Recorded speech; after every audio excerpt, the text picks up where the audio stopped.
ഭാഷയുടെ ഇപ്പോൾ വായിച്ച് സഹായിക്കുന്നതാണ്. യോഹന്നാന്റെ സുവിശേഷം 18-ാം അധ്യായം 4 മുതൽ 8 വരെയുള്ള വാക്യങ്ങൾ ഇപ്പോൾ വായിക്കുന്നതാണ്. യേശു തനിക്ക് നേരിടുവാനുള്ളത് എല്ലാം അറിഞ്ഞ് പുറത്തു ചെന്നു. നിങ്ങൾ ആരെ തിരയുന്നു എന്ന് അവരോട് ചോദിച്ചു. നസ്രയനായ യേശുവിനെ എന്ന് അവർ ഉത്തരം പറഞ്ഞപ്പോൾ അത് ഞാൻ തന്നെ എന്ന് യേശു പറഞ്ഞു. അവനെ കാണിച്ചു കൊടുക്കുന്ന യൂദയും അവരോട് കൂടെ നിന്നിരുന്നു. ഞാൻ തന്നെ എന്ന് അവരോട് പറഞ്ഞപ്പോൾ അവർ പിൻവാങ്ങി നിലത്തു വീണു. നിങ്ങൾ ആരെ തിരയുന്നു എന്ന് അവൻ പിന്നെയും അവരോട് ചോദിച്ചതിന് അവർ നസ്രയനായ യേശുവിനെ എന്ന് പറഞ്ഞു. ഞാൻ തന്നെ എന്ന് നിങ്ങളോട് പറഞ്ഞുവല്ലോ. എന്നെയാകുന്നു തിരയുന്നതെങ്കിൽ ഇവർ പോയിക്കൊള്ളട്ടെ എന്ന് യേശു ഉത്തരം പറഞ്ഞു. ഒരു നിമിഷം എടുക്കണം, കിടക്കാൻ പ്രാർത്ഥിക്കാം. ഞങ്ങളുടെ ദൈവമേ, സ്വർഗ്ഗപിതാവേ, രാത്രിയുടെ നിശബ്ദതയ്ക്കായി അങ്ങ് വാഴ്ത്തുന്നു. സാന്നിധ്യത്താൽ അവിടെ നിങ്ങളെ അനുഗ്രഹിച്ചിരിക്കാൻ സ്തോത്രം ചെയ്യുന്നു. ഈ വായിച്ച വേദഭാഗത്തോട് ഇന്ന് രാത്രിയുടെ ആത്മാവ് ഞങ്ങളോട് സംസാരിക്കാൻ പോയാൽ സ്തോത്രം. കർത്താവേ, ഗ്രൗണ്ടിൽ വന്ന ദൈവമക്കളോട് മാത്രമല്ല, ഭവനാന്തർ ഭാഗത്തിൽ നിന്ന്, വഴിവക്കിൽ നിന്ന്, വീട് മുറ്റത്തിരുന്ന് ആരൊക്കെ ഈ വചനം ശ്രവിക്കുന്നു അവരോട് പരിശുദ്ധാത്മാവ് ഇന്ന് രാത്രി ഇടപെടാൻ പോയാൽ സ്തോത്രം. ജനം വിടുവിക്കപ്പെടുവാൻ തടസ്സമായി നിൽക്കുന്ന എല്ലാ അന്ധകാര ശക്തികളെയും നസ്രയനായ യേശുവിൻ്റെ അധികാരമുള്ള നാമത്തിൽ ഈ രാത്രി ഞങ്ങൾ ഒന്നിച്ച് ശാസിക്കുന്നു. വലിയ ദൈവപ്രവൃത്തി ഈ ഗ്രൗണ്ടിലും ഈ ദേശത്തും വ്യാപരിപ്പാൻ പോയാൽ സ്തോത്രം. അവിടുത്തെ കരം ഇന്ന് രാത്രി ഞങ്ങളെ തൊടുവാൻ പോയാൽ അങ്ങ് സ്തുതിക്കുന്നു. പ്രാർത്ഥന നന്ദിക്കുന്നു യേശുവിൻ്റെ നാമത്തിൽ തന്നെ. നമ്മുടെ വാഴ്ത്തപ്പെട്ട കർത്താവ് ഈ പൂവിലായിരുന്നപ്പോൾ നമ്മുടെ വാഴ്ത്തപ്പെട്ട കർത്താവിനെ വിവിധ ഉദ്ദേശങ്ങളോട് തിരഞ്ഞ അന്വേഷിച്ച 7 കൂട്ടരെ കുറിച്ച് വിശുദ്ധ ബൈബിൾ കാണാം. നമ്മുടെ വിഷയം യേശുവിനെ തിരയുന്നവർ എന്നതാണ്. യേശുവിനെ തിരഞ്ഞ ഒന്നാമത്തെ കൂട്ടർ വിദ്വാൻമാരായിരുന്നു. മത്തായി സുവിശേഷം 2-ാം അധ്യായം 1-ാം വാക്യം കൂടെ വായിക്കുക. യേശുവിനെ തിരഞ്ഞ ഒന്നാമത്തെ കൂട്ടർ വിദ്വാൻമാരായിരുന്നു. അവർ യേശുവിനെ തിരഞ്ഞത് യേശുവിനെ ആരാധിക്കുവാനായിരുന്നു, അവനെ അടിവണങ്ങുവാനായിരുന്നു. വാക്യം വായിച്ചാട്ട് മത്തായി 2-ാം അധ്യായം 1 മുതലുള്ള വാക്യങ്ങൾ. ഹെരോദ രാജാവിന്റെ കാലത്ത് യേശു യഹൂദയിലെ ബേത്ലഹേമിൽ ജനിച്ച ശേഷം കിഴക്കുനിന്ന് വിദ്വാൻമാർ യെരുശലേമിൽ എത്തി. യഹൂദന്മാരുടെ രാജാവായി പിറന്നവൻ എവിടെ? ഞങ്ങൾ അവന്റെ നക്ഷത്രം കിഴക്ക് കണ്ടു, അവനെ നമസ്കരിപ്പാൻ വന്നിരിക്കുന്നു എന്ന് പറഞ്ഞു. യേശുവിനെ തിരഞ്ഞ ഒന്നാമത്തെ കൂട്ടനെ നോക്കിയാണ് നിങ്ങൾ. ഒന്നാമത്തെ കൂട്ടർ വിദ്വാൻമാരായിരുന്നു. യേശു ജനിച്ചപ്പോൾ അവർക്ക് വഴികാട്ടാനായി ഒരു നക്ഷത്രം ഉണ്ടായിരുന്നു. അവർ വിദ്വാൻമാരായിരുന്നു, ജ്ഞാനികളായിരുന്നു, ബുദ്ധിമാന്മാരായിരുന്നു. വഴികാട്ടാൻ ഒരു നക്ഷത്രവും ഉണ്ടായിരുന്നു. എന്നാൽ ആട്ടിടയന്മാർ ബുദ്ധിമാന്മാരൊന്നുമല്ല, പാവങ്ങളായിരുന്നു. അവർക്ക് വഴികാട്ടാൻ നക്ഷത്രവും ഇല്ലായിരുന്നു. പക്ഷെ അവർ കൃത്യമായി യേശു കിടന്ന സ്ഥലത്തെത്തി. വിദ്വാൻമാർ ജ്ഞാനികളായിരുന്നിട്ടും വിദ്വാൻമാരായിരുന്നിട്ടും വഴികാട്ടാൻ നക്ഷത്രം ഉണ്ടായിട്ടും വഴിതെറ്റി. ഈ വഴി തെറ്റുന്നതും തെറ്റിക്കുന്നതും എല്ലാം വിദ്വാൻമാരാണ്. പാവപ്പെട്ടവൻ എങ്ങനെങ്കിലും ലക്ഷ്യസ്ഥാനത്തെത്തും. നമ്മുടെ ഇടയാലയം വിദ്വാൻമാരില്ലാത്തതിനാൽ ഞാൻ ദൈവത്തെ സ്തുതിക്കുന്നു. ഇവിടെ ഒരു പ്രധാന പദം, യേശു ജനിച്ചു എന്ന് കേട്ടപ്പോൾ ആട്ടിടയർ സന്തോഷിക്കുന്നു, വിദ്വാൻമാർ സന്തോഷിക്കുന്നു, ശിമയോൻ സന്തോഷിക്കുന്നു. പക്ഷെ ഇവിടെ ഒരു വാക്യമുണ്ട്, ഹെരോദാവ് ഭയപ്പെട്ടു. ഈ ഡിസി കൺവെൻഷൻ 2-ാം രാത്രി ഗ്രൗണ്ടിൽ വന്ന ദൈവവേദലേ, കർത്താവ് നിന്റെ ഉള്ളിൽ ജനിക്കുമ്പോൾ, നിന്റെ ഭവനത്തിൽ ജനിക്കുമ്പോൾ, നിന്നിൽ നിന്ന് ആരാധന ഉയരുമ്പോൾ നിനക്ക് സന്തോഷമാണെങ്കിലും ദേശത്തിലെ അന്ധകാര ശക്തികൾക്ക് അത് ഭയമാണ്. അതാ നമ്മളെ ഇങ്ങനെ ഇരുത്തിയേക്കുന്നേ. നീ സ്തോത്രം പറയുമ്പോൾ, നീ ഹല്ലേലൂയ പറയുമ്പോൾ ദേശത്തിലെ അന്ധകാര ശക്തികൾ ഞെട്ടും. നമ്മുടെ കൈ ഒന്ന് ഉയർത്തിപ്പിടിക്കാം, വായും തുറക്കാം, അല്പസമയം നമ്മുടെ ദൈവത്തെ ഒന്ന് ആരാധിച്ചു തുടങ്ങാം. എല്ലാ അധരങ്ങളെ ചലിപ്പിച്ച് ദൈവത്തെ സ്തുതിച്ചാട്ട്, കരമൊന്നടിച്ച് ദൈവത്തെ ആരാധിച്ചാട്ട് എല്ലാവരും അല്പസമയം ശക്തിയോടെ ദൈവത്തെ സ്തുതിച്ചാട്. 116 സങ്കീർത്തനം 16 വാക്യം ഇങ്ങനെ പറയുന്നു, നീ എന്റെ ബന്ധനത്തെ അഴിച്ചിരിക്കയാൽ ഞാൻ നിനക്ക് സ്തോത്രം ചെയ്യും. നീ എന്റെ ബന്ധനത്തെ അഴിച്ചിരിക്കയാൽ ഞാൻ നിനക്ക് സ്തോത്രം ചെയ്യും. എല്ലാവർക്കും ഒന്നും സ്തോത്രം പറയാനൊക്കില്ല. ഹല്ലേലൂയ. ബന്ധനം അഴിയപ്പെട്ടവന് മാത്രമേ ദൈവത്തെ ആരാധിപ്പാൻ കഴിയുള്ളൂ. ഞാൻ യൂണിയൻ കൺവെൻഷനുകളിൽ വെല്ലുവിളിച്ച് ചോദിച്ചിട്ടുണ്ട്, നിങ്ങൾക്കൊരു സ്തോത്രം പറയാമോ, നിങ്ങൾക്കൊരു ഹല്ലേലൂയ പറയാമോ? എല്ലാവർക്കും ഹല്ലേലൂയ പറയാൻ കഴിയില്ല. പാപത്തിന്റെ ബന്ധനത്തിൽ നിന്ന്, രോഗത്തിന്റെ ബന്ധനത്തിൽ നിന്ന്, പൗരോഹിത്യ ബന്ധനത്തിൽ നിന്ന്, പൈശാചിക ബന്ധനത്തിൽ നിന്ന് വിടുതൽ പ്രാപിച്ച ദൈവജനം ഇന്ന് രാത്രി അല്പസമയം ശക്തിയോട് കരമടിച്ച് വാ തുറന്ന് അന്യഭാഷയിൽ ദൈവത്തെ സ്തുതിക്കുക. ശക്തിയോടെ. ഓ ക്ഷമ റിഖാന സിംദര. നിർത്തരുത്. ശക്തിയോടെ ദൈവത്തെ സ്തുതിച്ചു തുടങ്ങുക. ഹല്ലേലൂയ. ദൈവത്തിന്റെ സാന്നിധ്യം ദൈവവേദനെ സന്തോഷിപ്പിക്കുമ്പോൾ പൈശാചിക ശക്തികളെ അത് വിറകൊള്ളിക്കുന്നതാണ്. തെളിവ് എല്ലാവരും പ്രാർത്ഥിച്ചുകൊണ്ടിരിക്കണം. 1 ശമൂവേലിന്റെ പുസ്തകം 4 അധ്യായം 5 വാക്യം ശ്രദ്ധിച്ചു കേൾക്കുക. 1 ശമൂവേലിന്റെ പുസ്തകം 4 അധ്യായം 5 വാക്യം പെട്ടെന്ന് വായിച്ചാണ്. യഹോവയുടെ നിയമപ്പെട്ടകം പാളയത്തിലെത്തിയപ്പോൾ ഭൂമി കുലുങ്ങും വണ്ണം ഇസ്രായേലെല്ലാം ഉച്ചത്തിൽ ആർപ്പിട്ടു. ദൈവസാന്നിധ്യം ഇറങ്ങുന്നിടത്ത് ദൈവത്തിന്റെ ജനത്തിന് അടങ്ങിയിരിക്കാൻ കഴിയില്ല.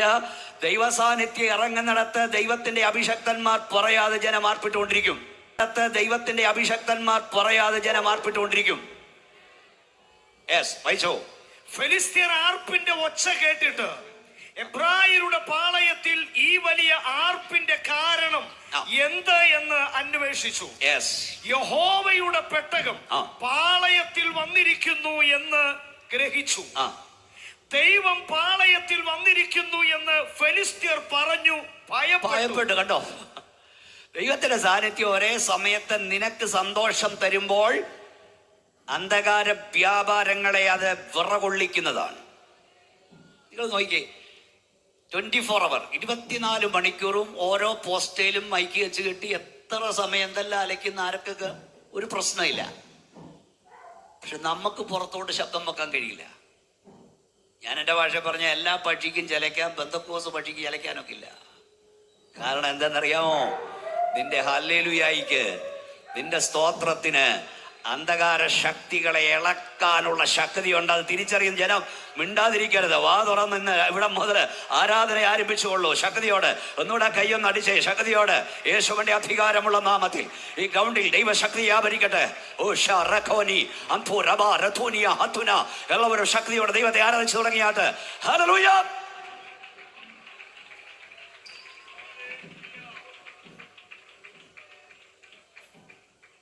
ഇവിടെ ദൈവത്തിന്റെ സാന്നിധ്യം ഇറങ്ങിയപ്പോൾ ജനം ആർപ്പിട്ടു.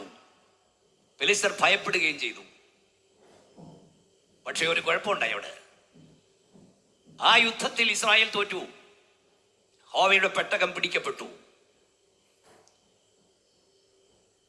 ഞാൻ ഈ വേദപുസ്തകം വായിച്ചപ്പോൾ യഹോവയുടെ പെട്ടകം വരാഞ്ഞിട്ടല്ല, ആർപ്പിടാഞ്ഞിട്ടല്ല ഇസ്രായേൽ തോറ്റത്. ഡ്രൈവിംഗ് സീറ്റ് ഇരുന്നത് ഗുണപ്പെടാത്ത 2 എണ്ണമായിരുന്നു. ഞാൻ വീണ്ടും കർത്താവിനോട് ചോദിച്ചു, കർത്താവേ, ഒഫ്നിയും പിനെഹാസും പാപം ചെയ്തതിന് യഹോവയുടെ പെട്ടകം എന്നാ ചെയ്തു? പെട്ടകം പിടിക്കപ്പെടാൻ കാര്യമല്ല. കർത്താവിനോട് പറഞ്ഞ 2 കാര്യം പറയാം. 1, യഹോവയുടെ പെട്ടകം അവർ പിടിച്ചോണ്ട് പോയി. എവിടൊക്കെയാ വെച്ചേ? അസ്തോത്ത്, ഗത്ത്, എക്രോൺ എല്ലായിടും കൊണ്ടുവച്ചു. പക്ഷെ അവിടെ എല്ലാം ദൈവത്തിന്റെ കരം ഭാരമായി. ദൈവത്തിന്റെ കരം ഭാരമായി. ദൈവം തമ്പുരാനോട് പറഞ്ഞു, ഇസ്രായേൽ മക്കൾ ഫിലിസ്തീനുമായി യുദ്ധം ചെയ്താൽ ബോർഡർ യുദ്ധമേ നടക്കൂ, അരികിൽ നിന്നുള്ള യുദ്ധമേ നടക്കൂ. പക്ഷെ ഇസ്രായേൽ ജനത്തിന് കടന്നു ചെല്ലാൻ കഴിയാത്തിടത്ത് പെട്ടകം പോയി ചില ചെയ്തിട്ട് മടങ്ങി വന്നു. നീ രാത്രിയിൽ ഈ ഗ്രൗണ്ടിൽ ആരാധിക്കുന്ന ദൈവവൈതലേ, പ്രാർത്ഥിക്കുന്ന ദൈവവൈതലേ, യേശുവിന്റെ നാമത്തിൽ ഞങ്ങളോട് പറയാം, നിനക്ക് കടന്നു ചെല്ലാൻ കഴിയാത്ത ചിലയിടത്ത് ദൈവത്തിന്റെ കരം ഇന്ന് രാത്രി കടന്നു ചെല്ലും. ഓഷ റിഖാന. എത്രവർ വിശ്വസിക്കുന്നുണ്ട്? നിനക്ക് കടന്നു ചെല്ലാൻ കഴിയാത്തടത്ത് യേശുവിന്റെ നാമത്തിൽ ഞാൻ പറയുന്നു, ദൈവത്തിന്റെ കരം കടന്നു ചെല്ലും. നീ പ്രാർത്ഥിച്ചാൽ, നീ ആരാധിച്ചാൽ, നീ ആർപ്പിട്ടാൽ, നിനക്ക് കടന്നു ചെല്ലാൻ കഴിയാത്തടത്ത് യേശുവിന്റെ കരം ഇന്ന് രാത്രി കടന്നു ചെല്ലും. നിന്റെ മക്കൾ എവിടാ? ദൈവത്തെ ആരാധിച്ച ഇന്ന് രാത്രി. നിന്റെ കുഞ്ഞുങ്ങൾ ഇന്ന് രാത്രി എവിടാ? സൗദിയിലാണോ? മസ്കറ്റിലാണോ? ന്യൂയോർക്കിലാണോ? ഹൂസ്റ്റണിലാണോ? നിനക്ക് കടന്നു ചെല്ലാൻ കഴിയാത്തിടത്ത് കടന്നു ചെല്ലുന്ന ഒരു കരമുണ്ട്. നീ സ്തോത്രം പറഞ്ഞാൽ, നീ ആരാധിച്ചാൽ ദൈവകരം അവിടെ കടന്നു ചെല്ലും.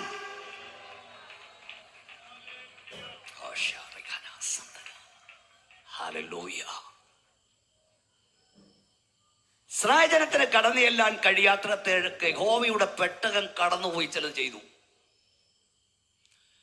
ഇന്ന് രാത്രി ഒരു ദൂതോടെ ഞാൻ പറയാം, നിനക്കും നിന്റെ തലമുറയ്ക്കും എതിരായി പിശാചി ചെയ്യുന്നത് പോലും നിന്റെ നന്മയാക്കുന്നൊരു ദൈവമുണ്ട്. ഇന്ന് രാത്രി കൈ ഒന്ന് ഉയർത്തി വായം തുറന്ന് ദോഷ്ട പിശാചികൊക്കെ വിളിച്ചു പറ, ദോഷ്ട പിശാചേ, എനിക്കും എന്റെ തലമുറയ്ക്കും എന്റെ സഭയ്ക്കും എന്റെ കുഞ്ഞുങ്ങൾക്കും എതിരെ നീ ചെയ്യുന്നത് പോലും നന്മയാക്കി മാറ്റുന്ന ഒരു ദൈവമുണ്ട്. നിങ്ങൾ ദൈവത്തെ ആരാധിച്ചുകൊണ്ടിരിക്കണം.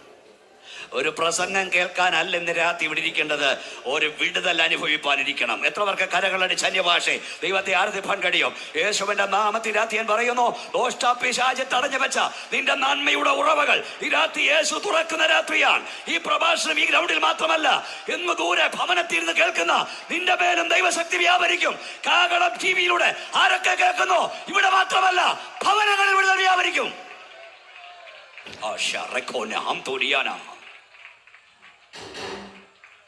നിനക്കെതിരായി ചെയ്യുന്നത് പോലും നന്മയാക്കുന്നൊരു ദൈവമുണ്ട്.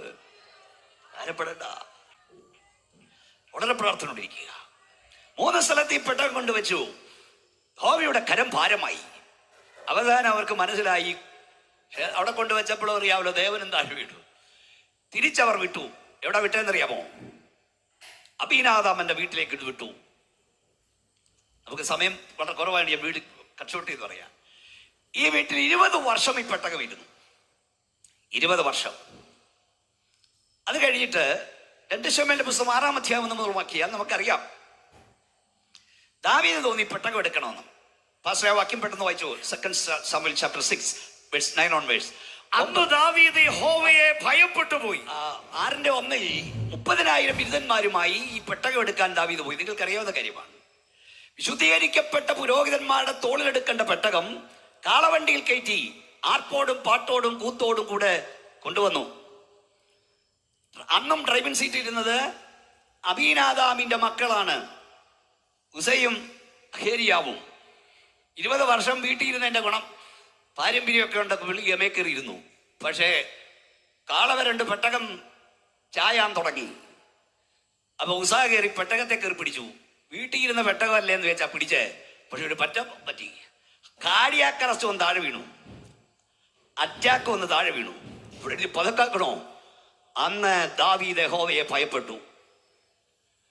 നമുക്കാവശ്യം ദൈവഭയവാ. ദൈവം എന്ന് പറഞ്ഞാൽ നമുക്ക് ഉപ്പാപ്പം കളിയാ. അത് മാറണം. നമ്മുടെ ദൈവം ദഹിപ്പിക്കുന്ന അഗ്നി കൂടെയാണ്. അന്ന് ദാവീദ് ദൈവത്തെ ഭയപ്പെട്ടു. Praise the Lord. എത്ര പേർക്ക് കൈ തുറന്ന വാ തുറന്ന ശക്തികൾ കൈ ഉയർത്തി സ്തോത്രം പറയാൻ കഴിയും? ദാവീദ് ഭയപ്പെട്ടു. പെട്ടകം എവിടെ കൊണ്ടുവെക്കണം എന്നറിയില്ല. അവിടെ എഴുതിയിരിക്കുന്നത് ഓബേദേദോമിന്റെ വീട്ടിൽ കൊണ്ടുവച്ചു. ദൈവം ദഹിപ്പിക്കുന്ന അഗ്നിയാ. എല്ലാവർക്കും കയറി കളിക്കാനുള്ള ഇടമല്ല ദൈവസന്നിധാനം. ഞാൻ കൂടെ പറഞ്ഞൊരു പദം ഇവിടെ പറയാ. അതായത്, നിങ്ങൾക്ക് പ്രസംഗിക്കാം അറിയാമെന്ന ഒറ്റ കാരണത്താൽ പാസ്റ്ററാകാൻ ശ്രമിക്കരുത്. നിങ്ങൾക്ക് പാടാൻ അറിയാമെന്ന ഒറ്റ കാരണത്താൽ വർഷിപ്പ് ലീഡറാകാൻ ശ്രമിക്കരുത്. നിനക്ക് കൊട്ടാൻ അറിയാമെന്ന ഒറ്റ കാരണത്താൽ ആരാധന നിയന്ത്രിക്കാൻ ഇറങ്ങരുത്. ഹല്ലേലൂയ. നിന്റെ പെർഫോമൻസ് കാണിക്കാനുള്ള ഇടമല്ല ആരാധനാലയം. ഇത് കാശുള്ളവൻ ചെയ്യേണ്ടതല്ല, ഇത് അഭിഷേകമുള്ളവൻ ചെയ്യേണ്ടതാ.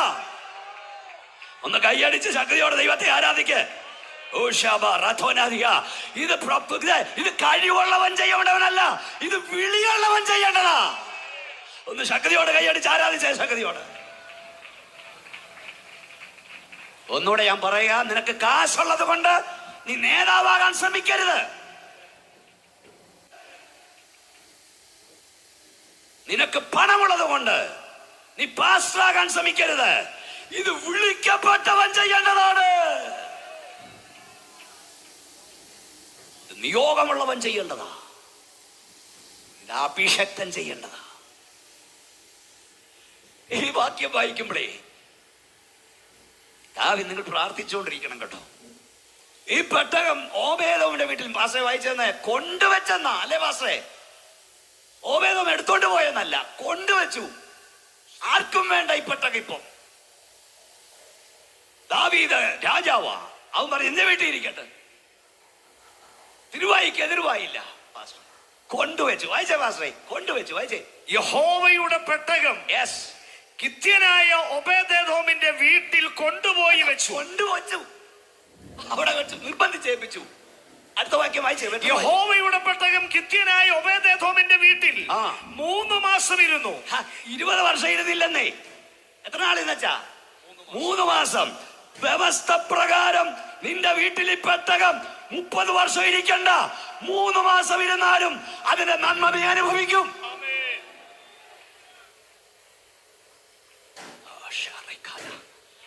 ഈ പെട്ടകം വ്യവസ്ഥ പ്രകാരം എടുത്താൽ അനുഗ്രഹമാ, വ്യവസ്ഥ തെറ്റിച്ചാൽ ശാപമാ. പെട്ടെന്ന് വായിച്ചേ. യഹോവ ഒബേദെദോമിനെയും അവന്റെ കുടുംബത്തെയും ഒക്കെയും അനുഗ്രഹിച്ചു. അടുത്ത വാക്യം. ദൈവത്തിന്റെ പെട്ടകം നിമിത്തം യഹോവ 2 വട്ടം വരയ്ക്കണം. നമ്മുടെ വി എം സാറ് പറയുന്ന പോലെ 2 വട്ടം വരച്ചിട്ട് വിടിരിക്കാവുള്ളൂ. എന്താ പറഞ്ഞേ? ഹോവ ഓബേദോമിനൊക്കെയും എന്തോ നിമിത്തം വാച്ചാ? ഹോവയുടെ വായിക്കേ പാസ്റ്ററെ, പെട്ടകം നിമിത്തം. വായിക്കേ. കുടുംബത്തെ ഒക്കെയും അനുഗ്രഹിച്ചു. നിങ്ങൾ കേട്ടില്ലേ? എന്തോ നിമിത്തമാ? പെട്ടകം നിമിത്തം. പെട്ടകം നിമിത്തം. ആ നന്ദിയുണ്ടോ? അല്ല, ആ നന്ദിയുണ്ടോ ഞാൻ ചോദിച്ചു. കയ്യിലുള്ള വേദവസം ഒന്ന് ഉയർത്തിപ്പിടിച്ച് എല്ലാവരും പടുകാണ്ട് ഒന്ന് ഉയർത്തിക്ക്. രാത്രി എന്ന് ഉയർത്തിപ്പിടിച്ചിട്ട് പറ, എന്നെ ഉയർത്തിയത് ഈ പുസ്തക, എന്റെ കുടുംബത്തെ ഉയർത്തിയത് ഈ പുസ്തക, എന്റെ അവസ്ഥ മാറ്റിയത് ഈ പുസ്തകമത്രേ. പുസ്തകം താത്തി എന്ന് വെച്ച് എന്നിട്ട് കയ്യൊന്ന് അടിച്ച് ദൈവത്തെ ആരാധിച്ചോണ്ട് പറ, ഈ പുസ്തകം നിമിത്തമുള്ള ഉയർച്ച എനിക്കുള്ളൂ. എല്ലാവരും ശക്തിയോടെ ദൈവത്തെ ആരാധിച്ചാട്ട്. അന്യഭാഷ അല്പസമയം ദൈവത്തെ ആരാധിച്ചേ. ഇത് പെന്തക്കോസ് യോഗമല്ലേ? നമ്മുടെ കൺവെൻഷന്റെ മോച്ചായി എന്ന് മുതൽ മാറട്ടെ.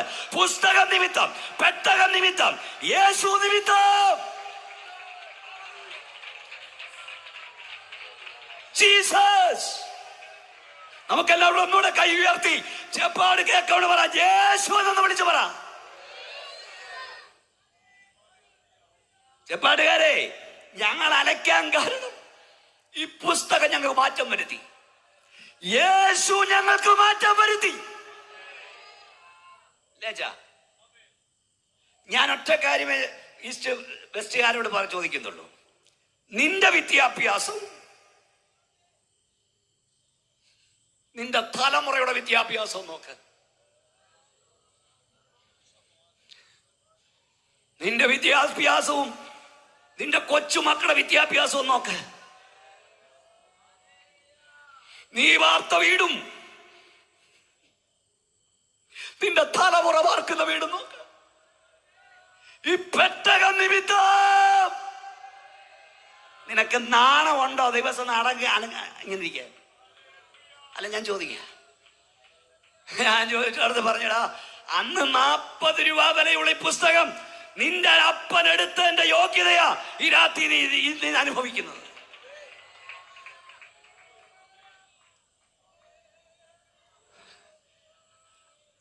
കായംകുളത്ത് ഒരു ഓണം കേറാമൂരെ കിടന്ന ഭീമോനച്ചനെ ലോകത്തെവിടെയൊക്കെ മലയാളി പെന്തക്കോസുകാരുണ്ടോ അവരെല്ലാം അറിയുന്നവനാക്കി മാറ്റിയത് ഈ പുസ്തകമത്രേ. നീ ഒരു കാര്യം പറയാം, ഞങ്ങളുടെ മക്കൾ ഉഗാണ്ടെ പോയില്ലേലും, ഇവിടെ ഇരിക്കുന്ന ദൈവമക്കളുടെ മക്കള് ഇന്തോനേഷ്യ പോയില്ലേലും, സൗത്ത് ആഫ്രിക്ക പോയില്ലേലും, യേശു വന്നതോടുകൂടി ഞങ്ങൾക്ക് സ്വസ്ഥത കിട്ടിയല്ലേ.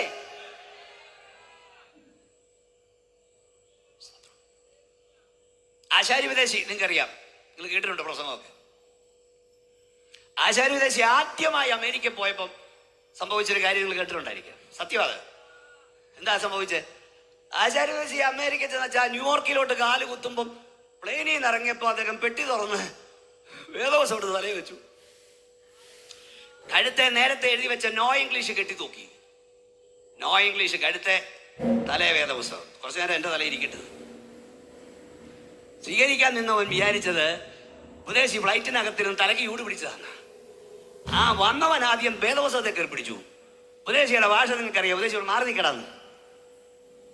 എന്നിട്ട് ഉപദേശി പറഞ്ഞു, എടാ എന്നെ പോലുള്ള മൂത്താശാരിമാര് കേരളത്തിൽ കിടന്ന് അച്ചായന്മാർക്ക് കോഴിക്കൂടും പത്തായപ്പോരയും പണിയുമ്പോൾ ഈ ലോക തലസ്ഥാനമായ ന്യൂയോർക്കിൽ ആശാരി കാല് കുത്താൻ കാരണം എൻ്റെ അപ്പൻ്റെ ക്വാളിഫിക്കേഷൻ അല്ല, എൻ്റെ ക്വാളിഫിക്കേഷൻ അല്ല. ഞാൻ ഈ പുസ്തകം എടുത്തതാ. പറയാൻ തൻ്റെ ഇടവണ്ട കൈകളാട്ടി ദൈവത്തെ ആരാധിക്കുന്നില്ല. വിശ്വാസിക്ക് വന്നേ. അപ്പാ പാട്ടുകാരിക്ക് വാ.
അപ്പൊ നമുക്ക് ഈ വിഷയങ്ങളിലേക്ക് കൊണ്ടുകൂടി വേഗത്തിൽ പോവുകയാണ്. അവിടെ 3 മാസമേ ഒബേദേദോമിന്റെ വീട്ടിൽ പെട്ടുകീരുന്നുള്ളൂ.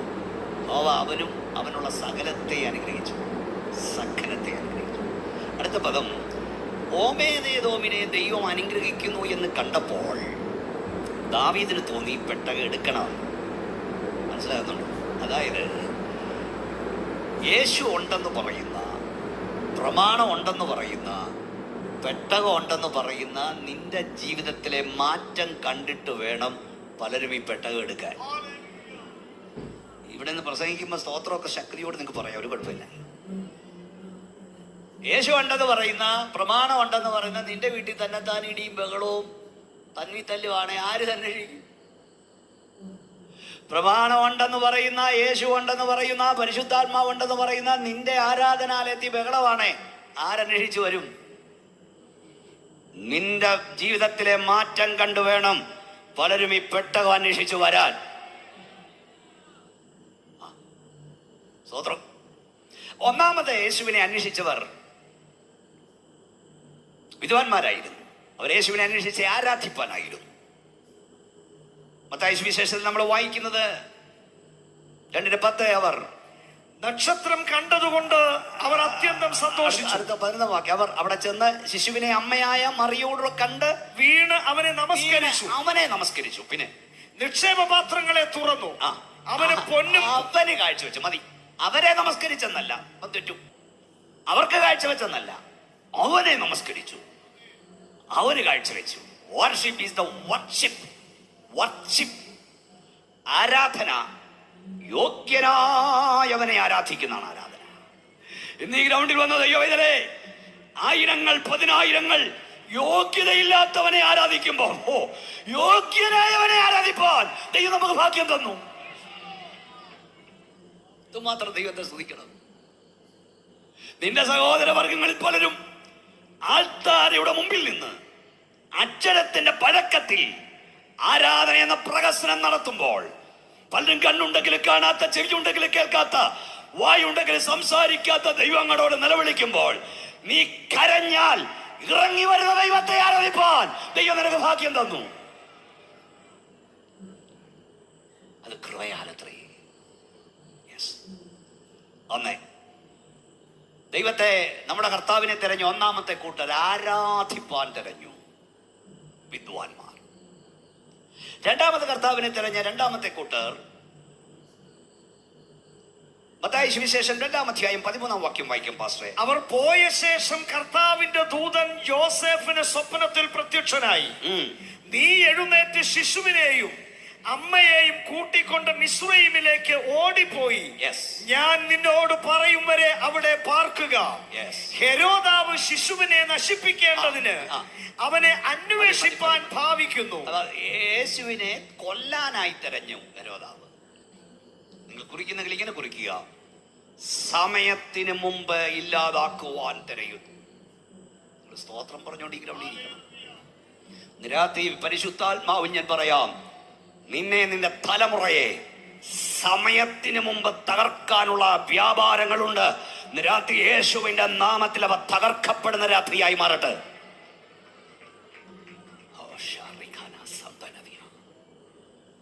സമയത്തിന് മുമ്പ് ഇല്ലാതാക്കാൻ. യുവതിലെ ശാന്തമായി കേൾക്കൂ. സമയത്തിന് മുമ്പ് നിന്നെ തകർക്കാൻ പിശാച് ശ്രമിക്കും. പക്ഷെ സമയത്തിന് മുമ്പ് നിന്നെ തകർക്കാൻ എൻ്റെ ദൈവം സമ്മതിക്കില്ല. ദാവീദ് ദാസന്മാരൊക്കെ കൈയൊന്ന് ഉയർത്തി വായം തുറന്ന് കൈക്ക് തട്ടി സ്വോത്രം പറ. എല്ലാ അഭിഷക്തന്മാരോടും പറയുക, സമയത്തിന് മുമ്പ് നിന്നെ തകർക്കാൻ അവൻ നോക്കും, പക്ഷെ എൻ്റെ ദൈവം അനുവദിക്കത്തില്ല. ഞാൻ വേദപുസ്തകം വായിച്ച പാസ്റ്ററെ, ദാനിയേലിന്റെ പ്രവാചക പുസ്തകം 6-ാം അധ്യായം 28-ാം വാക്യം. Daniel chapter 6:28. എന്നാൽ ദാനിയേൽ ദാര്യാവേശിന്റെ വാഴ്ചയിലും പാർസി രാജാവായ കോരേശിന്റെ വാഴ്ചയിലും ശുഭപ്പെട്ടിരുന്നു. എന്നാൽ എന്ന് പറഞ്ഞതിന്റെ അർത്ഥം ഒത്തിരി കാര്യങ്ങളുണ്ട്. അതായത് ദൈവത്തിന്റെ ദാസനായ ദാനിയേൽ ആ രാജ്യത്ത് കാലുകുത്തിയ നാൾ മുതൽ അവനെ ഇല്ലാതാക്കാൻ, അവനെ തകർക്കാൻ, അവനെ നശിപ്പിക്കാൻ പലരും കൂട്ടുകെട്ട് നടത്തി, പല പദ്ധതിയിട്ടു. എന്നാൽ എന്താ എഴുതിയേ? നെബൂഖദ്നേസറിന്റെ കാലത്ത്, ബൽശസ്സറിന്റെ കാലത്ത്, ദാര്യാവേശിന്റെ കാലത്ത്, കോരേശിന്റെ കാലത്ത് ദാനിയേൽ ശുഭപ്പെട്ടിരുന്നു. രാജാക്കന്മാർ മാറിക്കൊണ്ടിരുന്നു. ദൈവം തന്റെ അഭിഷക്തനെ അവിടെ നിർത്തി. ഇന്ന് രാത്രി ദൈവദാസന്മാരോട് ദൂത് പറയട്ടെ, ദൈവത്തിന്റെ ദാസ, സ്വർഗത്തിലെ ദൈവം നിന്നെ ഒരു സ്ഥലത്ത് നിർത്താൻ തീരുമാനിച്ചാൽ നിന്നെ പറത്താൻ നോക്കുന്നവനെ എന്റെ ദൈവം പറത്തും. നിന്നെ ഒതുക്കാൻ നോക്കുന്നവനെ എന്റെ ദൈവം ഒതുക്കും. നിന്നെ ദൈവം നിർത്തും. എല്ലാവരും ഒന്ന് കൈയടിച്ച് ശക്തിയോടെ ദൈവത്തെ സ്തുതിക്കും. പോരാ, ശക്തിയോടെ ഹല്ലേലൂയ. വിശ്വസിക്കണം. 10,000 മന്ത്രവാദി ചേർന്നാലും 20,000 ആഭിചാരകൻ ചേർന്നാലും നിന്നെ പറത്താൻ കഴിയില്ല. ദൈവം നിർത്താൻ തീരുമാനിച്ചാൽ ശുശ്രൂഷ തീരാതെ നീ അവിടുന്ന് പോകില്ല.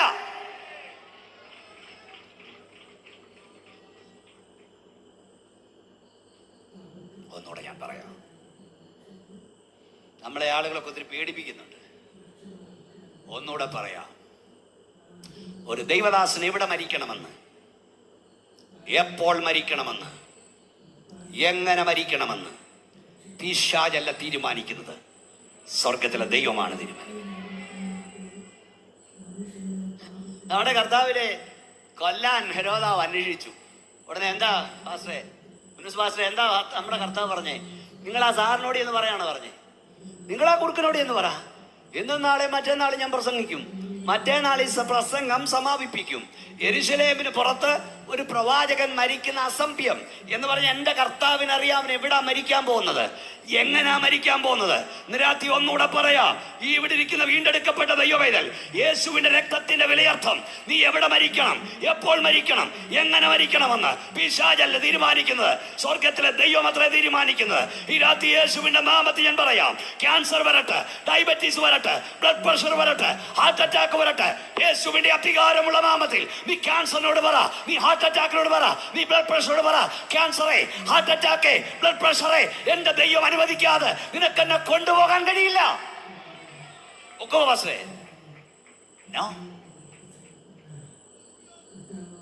ഇതുപോലെ 10 അല്ലേലിയൊക്കെ എന്ന് പറയുന്നേ, അതാണ്ട് നിങ്ങളുടെ മുമ്പിൽ ഇരിക്കുന്നില്ലേ. ക്യാൻസർ വന്ന് തീരുമെന്ന് പറഞ്ഞതാണോ? തീർന്നോ? 2021 ജനുവരി മാസം 24-ാം തീയതി എന്റെ ഹൃദയസ്പന്ദനം നിലച്ചെന്ന് ലോകം ചിന്തിച്ചു. ലോകം മുഴുവൻ പ്രാർത്ഥിക്കാൻ തുടങ്ങി. നിങ്ങളും പ്രാർത്ഥിച്ചു. നന്ദി. ഹല്ലേലൂയ. പക്ഷെ സ്വർഗത്തിലെ ദൈവം കുറിച്ചു വെച്ചിരുന്നു 2023 ഫെബ്രുവരി മാസം മോനെ ഇന്നത്ര തീയതി 10-ാം തീയതി ആലപ്പുഴ വെസ്റ്റ് കൺവെൻഷൻ ഡിസ്ട്രിക്ട് കൺവെൻഷനിൽ ഭീമോനച്ചൻ നിൽക്കണമെന്ന് സ്വർഗം തന്റെ ഡയറിയിൽ എഴുതി വെച്ചു. രാത്രി ഞാൻ നിന്നോട് ആത്മാവിൽ പറയാ, നിന്നെ കുറിച്ചുള്ള, നിന്റെ കുടുംബത്തെ കുറിച്ചുള്ള, നിന്റെ കുഞ്ഞുങ്ങളെ കുറിച്ചുള്ള പിശാചിന്റെ പദ്ധതികൾ പരാജയപ്പെടും. ദൈവത്തിന്റെ പദ്ധതി വിജയിക്കും. കൈയടിച്ച് വാ തുറന്ന് ദുഷ്ട പിശാചികൾക്ക് വിളിച്ചു പറ. അഭിഷക്തന്മാരെ ആത്മാവിൽ കുതിച്ചുകൊണ്ട് പറ, ദുഷ്ട പിശാചേ. എല്ലാവരും എവിടെ മരിക്കണം? തമ്പുരാൻ തീരുമാനിക്കും. ഈ നമ്മുടെ കർത്താവിനെ നമ്മെ തീക്കകത്തിടാതെ വിടിവിപ്പാൻ കഴിയും. തീയുടെ ബലം കെടുത്തി വിടിവിപ്പാനും ശക്തനാ. ഇങ്ങോട്ട് നോക്കാം, ഒരാളങ്ങോട്ട് പോയാണോ നോക്കരുത്, ഇങ്ങോട്ട് നോക്കിയില്ലേ. എനിക്ക് അതൊക്കെ ഒത്തിരി നിർബന്ധമാണ്. നമ്മുടെ കർത്താവിൽ നമ്മെ സിംഹക്കൂട്ടിലിടാതെ വിടിവിപ്പാൻ കഴിയും. സിംഹങ്ങളുടെ വായടച്ച് വിടിവിപ്പാനും കഴിയും. ഒന്നുകൂടെ ഞാൻ പറയാം, ക്യാൻസർ വരാതെ കാക്കാൻ കർത്താവിന് കഴിയും. ഡയബറ്റീസ് വരാതെ കാക്കാൻ കഴിയും. ഹാർട്ട് അറ്റാക്ക് വരാതെ കാക്കാൻ കഴിയും. കൊറോണ വരാതെ കാക്കാൻ കഴിയും. എന്നാൽ കൊറോണയുടെ വായിൽ നിന്ന്, ഹാർട്ട് അറ്റാക്കിന്റെ വായിൽ നിന്ന്, ക്യാൻസറിന്റെ വായിൽ നിന്ന് നിന്നെ വലിച്ചെടുക്കുവാനും എന്റെ ദൈവശക്തനത്രേ.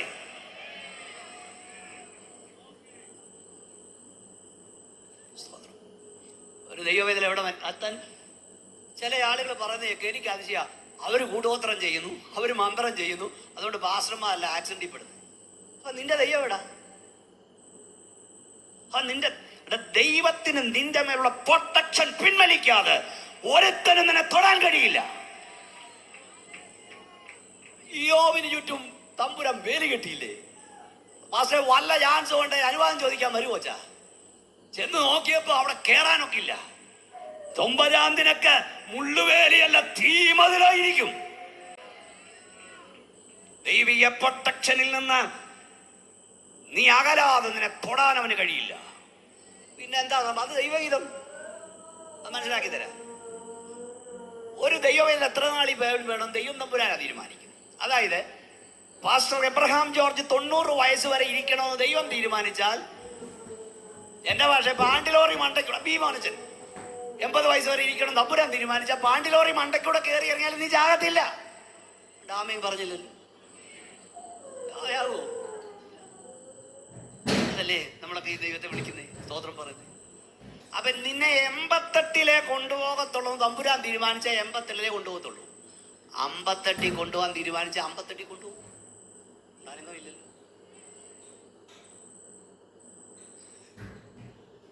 68 കൊണ്ടുപോകത്തോളം തമ്പുരാൻ തീരുമാനിച്ച 68 കൊണ്ടുപോകും. 38 കൊണ്ടുപോകാൻ തീരുമാനിച്ചാൽ കൊണ്ടുപോകും. അതുകൊണ്ട് ചാടി കയറി പറഞ്ഞേക്കല്ല ഞാൻ 90 ചാകത്തോളൊന്നും പറയും. ദൈവത്തിന്റെ സമയം. പക്ഷെ ഒരു കാര്യം ഓർപ്പിച്ചോണം, ശുശ്രൂഷ തീരാതെ കൊണ്ടുപോയില്ല. അയ്യോ, കൈ ഉയർത്തിപ്പറ. ഇല്ല, കൊണ്ടുപോയില്ല. ഈ നമുക്ക് സമയം വളരെ കുറവാണ്. എന്നോട് പറഞ്ഞിട്ടുണ്ട് അവർ നിർത്തണമെന്ന്. നീ അവർ പിടിച്ചിരുന്നതിന് മുമ്പ് എനിക്ക് തരണം. ഈ ആന്റി ക്രൈസ്റ്റിന്റെ കാലത്ത് 2 പ്രവാചകർ ഇവിടെ ഉള്ളു അല്ലേ? മോശ ഏലിയാവും അല്ലെങ്കിൽ ആനോക്കും ഇല്ലയും ചെല്ലു പറഞ്ഞു. അപ്പൊ ഈ ആവർത്തങ്ങളുടെ ശുശ്രൂഷാകാലം തികച്ച ശേഷം ആടത്തിൽ നിന്ന് കയറി വരുന്ന മൃഗം അവരെ കൊന്നു. ഉണ്ടോ? ആശ്രമാരൊന്നും പേടിച്ചിരിക്കണ്ട. ശുശ്രൂഷ തികയ്ക്കാൻ നിന്നെ കൊണ്ടുപോകില്ല. അത് എപ്പോഴാ തീർന്ന അറിയില്ല. കണ്ട് വി.എ. തോമസിനെ നിങ്ങൾക്ക് അറിയാം അല്ലേ? വി.എ. തോമസ് പാസ്റ്റർ കണ്ടിട്ടുണ്ടല്ലേ? കുറച്ച് പേര് കണ്ടിട്ടുണ്ട്. അദ്ദേഹത്തിന്റെ പ്രസംഗം എന്ന് പറഞ്ഞു, എന്റെ ദൈവമേ ഇത്രയേ ഉള്ളൂ. ഭയങ്കര തിരക്കുള്ള മനുഷ്യനായിരുന്നു. അപ്പൊ കാനവച്ചൻ അദ്ദേഹത്തിന്റെ വലിയ സുഹൃത്താണ്. കാനവച്ചൻ ഒരിക്കൽ തോമാച്ചനോട് പറഞ്ഞു, വി.എ. തോമസിനോട് പറഞ്ഞു, എന്റെ തോമാച്ച കുറച്ചൊക്കെ വിശ്രമമൊക്കെ വേണ്ടേ, കുറച്ച് അലച്ചിലൊക്കെ നിൽക്കണ്ടേ എന്ന് പറഞ്ഞു. അപ്പൊ തോമാച്ചായം പറയാ, വി.എ. തോമസ് പറയാ കാനവച്ചനോട് പറയാ, കാനവച്ച നിങ്ങൾ തച്ചുപണിക്കാരാ, ഞാൻ ഉടമ്പടി പണിക്കാരനാ. തച്ചുപണിക്കാരന് കൊട്ടി അങ്ങ് ഇരുന്നാ മതി. ഉടമ്പടിപ്പണിക്കാരന് നേരത്തെ ജോലി തീർത്തിട്ട് വീട്ടിൽ പോണം. സ്വതന്ത്രം കേട്ടില്ലല്ലോ. പണി തീർത്തിട്ട് വീട്ടിൽ പോണം. പണി തീർന്നാൽ വീട്ടിൽ പോകും. പണി തീർന്നാൽ പിന്നെ ഇവിടെ നിൽക്കണ്ട. പണി തീരാതെ കൊണ്ടുപോകില്ല. ഞാൻ കഴിഞ്ഞ ദിവസം ഒരു കുറിപ്പിട്ടു, ഭയങ്കര വൈറലായി. അതെന്താണെന്നറിയാമോ? പ്രത്യാശയോട് ജീവിക്കാൻ മാത്രമല്ല, പ്രത്യാശയോട് മരിക്കാനും ദൈവജനത്തെ പഠിപ്പിക്കണം. സ്വതന്ത്രം മാത്രം എന്ന് പറയാൻ കഴിയും. പോട്ടെ, വേഗത്തിൽ പോട്ടെ. സമയം തീരാ കൊണ്ടുപോകില്ല, തീർന്നിട്ടേ കൊണ്ടുപോകും. സമയത്തിന് മുമ്പ് നമ്മെ തകർക്കില്ല. അതുകൊണ്ട് ആരെങ്കിലും ഇവിടുന്ന് പോയെങ്കിൽ നേരമില്ലല്ലോ, ഒരു പാട്ടൊക്കെ ഞാൻ വീണ്ടും പാടിയേനെ. അവരുടെ ടൈം തീർന്നു. ദൈവം അവരെ കൊണ്ട് ചെയ്യേണ്ട ശുശ്രൂഷ ചെയ്യിച്ചു, അവരെ പോയി. പിന്നെ നമ്മൾ പോകുന്ന വീട്ടിലോട്ടാ. ഉറപ്പുണ്ടോ? ഞാൻ വീട്ടിലോട്ടാ പോകുന്നേ. സക്കരിയാവിന്റെ ശുശ്രൂഷകാലം തിരിഞ്ഞ ശേഷം വീട്ടിൽ പോയി. യെസ്, വീണ്ടും വായിക്കാം. മൂന്നാമത്തെ കാര്യം, ഞാൻ 2 കാര്യം പറഞ്ഞു. കർത്താവിനെ തിരയുന്ന ഒന്നാമത്തെ കൂട്ടർ, അവനെ ആരാധിപ്പാനായി തിരയുന്നവർ. നിങ്ങളുടെ മനസ്സിൽ ഇത് പതിയണം. 20 വർഷം കഴിഞ്ഞാൽ ഈ പ്രസംഗം ഓർക്കണം. കർത്താവിനെ തിരഞ്ഞ രണ്ടാമത്തെ കൂട്ടർ, സമയത്തിന് മുമ്പ് അവനെ ഇല്ലാതാക്കുവാൻ. കർത്താവിനെ തിരഞ്ഞ മൂന്നാമത്തെ കൂട്ടർ, ലൂക്കോസ് വിശേഷം 2-ാം അധ്യായം 41-ാം വാക്യം വായിച്ചാട്ട്, അവന്റെ അമ്മയപ്പന്മാർ ആണ്ടുതോറും പെസഹ പെരുന്നാളിന് യെരൂശലേമിലേക്ക് പോകും. അവന് 12 വയസ്സായപ്പോൾ അവർ പതിവ് പോലെ പെരുന്നാളിന് പോയി. പെരുന്നാൾ കഴിഞ്ഞു മടങ്ങി പോരുമ്പോൾ ബാലനായ യേശു യെരൂശലേമിൽ താമസിച്ചു. അമ്മയപ്പന്മാരോ അറിഞ്ഞില്ല. സഹയാത്രക്കാരുടെ കൂട്ടത്തിൽ ഉണ്ടായിരിക്കുമെന്ന് അവർ ഊഹിച്ചിട്ട് ഒരു ദിവസത്തെ വഴി പോന്നു. പിന്നെ അവനെ ബന്ധുക്കളുടെയും പരിചയക്കാരുടെയും ഇടയിൽ തിരഞ്ഞു. കാണാഞ്ഞിട്ട് അവനെ അന്വേഷിച്ചുകൊണ്ട് യെരൂശലേമിലേക്ക് മടങ്ങിപ്പോയി. 3 നാൾ കഴിഞ്ഞ ശേഷം അവൻ ദൈവാലയത്തിൽ ഉപദേഷ്ടാക്കന്മാരുടെ നടുവിൽ. മനസ്സിലായല്ലോ നിങ്ങൾക്ക്? അപ്പം യേശുവിനെ തിരഞ്ഞ മൂന്നാമത്തെ കൂട്ടര് യേശുവിന്റെ മാതാപിതാക്കളാണ്, അമ്മയപ്പന്മാരാണ്. അതായത് ഉണ്ടായിരുന്ന കർത്താവിനെ, കയ്യിലുണ്ടായിരുന്ന കർത്താവിനെ കളഞ്ഞിട്ട് തപ്പി നടക്കുക. ഇന്ന് രാത്രി ഇവിടെയും വന്നിട്ടുണ്ട്. ഉണ്ടായിരുന്ന കൃപ കളഞ്ഞിട്ട് തപ്പി നടക്കുക. കർത്താവ് കൂടെ ഉണ്ടായിരുന്നു, ആ കർത്താവിനെ കളഞ്ഞിട്ട് തപ്പി നടക്കുക. വായിച്ചവരെല്ലാം എന്റെ മുഖത്തോട് നോക്കിയേ, ഇങ്ങോട്ട്. എനിക്ക് നിങ്ങളുടെ മുഖത്ത് നോക്കി പറയാറുണ്ടല്ലേ. യേശുവിന്റെ അമ്മയപ്പന്മാർ ആരാധനയ്ക്ക് പോയി, അല്ലെങ്കിൽ പെരുന്നാളിന് പോയി, അല്ലെങ്കിൽ ഉത്സവത്തിന് പോയി. ആരെയും കൊണ്ടുപോയി? ഇവിടെ കേൾക്കട്ടെ, ആരെയും കൊണ്ടുപോയി? യേശുവിനെ, മോനെയും കൊണ്ടുപോയി. എന്ന് പറഞ്ഞാൽ, നമ്മുടെ ഭാഷയിൽ പറഞ്ഞാൽ, അപ്പനും അമ്മയും ആരാധനയ്ക്ക് പോയപ്പം മോനെ വീട്ടിലിരുത്തി കമ്പ്യൂട്ടർ ഗെയിം കളിക്കാൻ ഇരുത്തിയില്ല.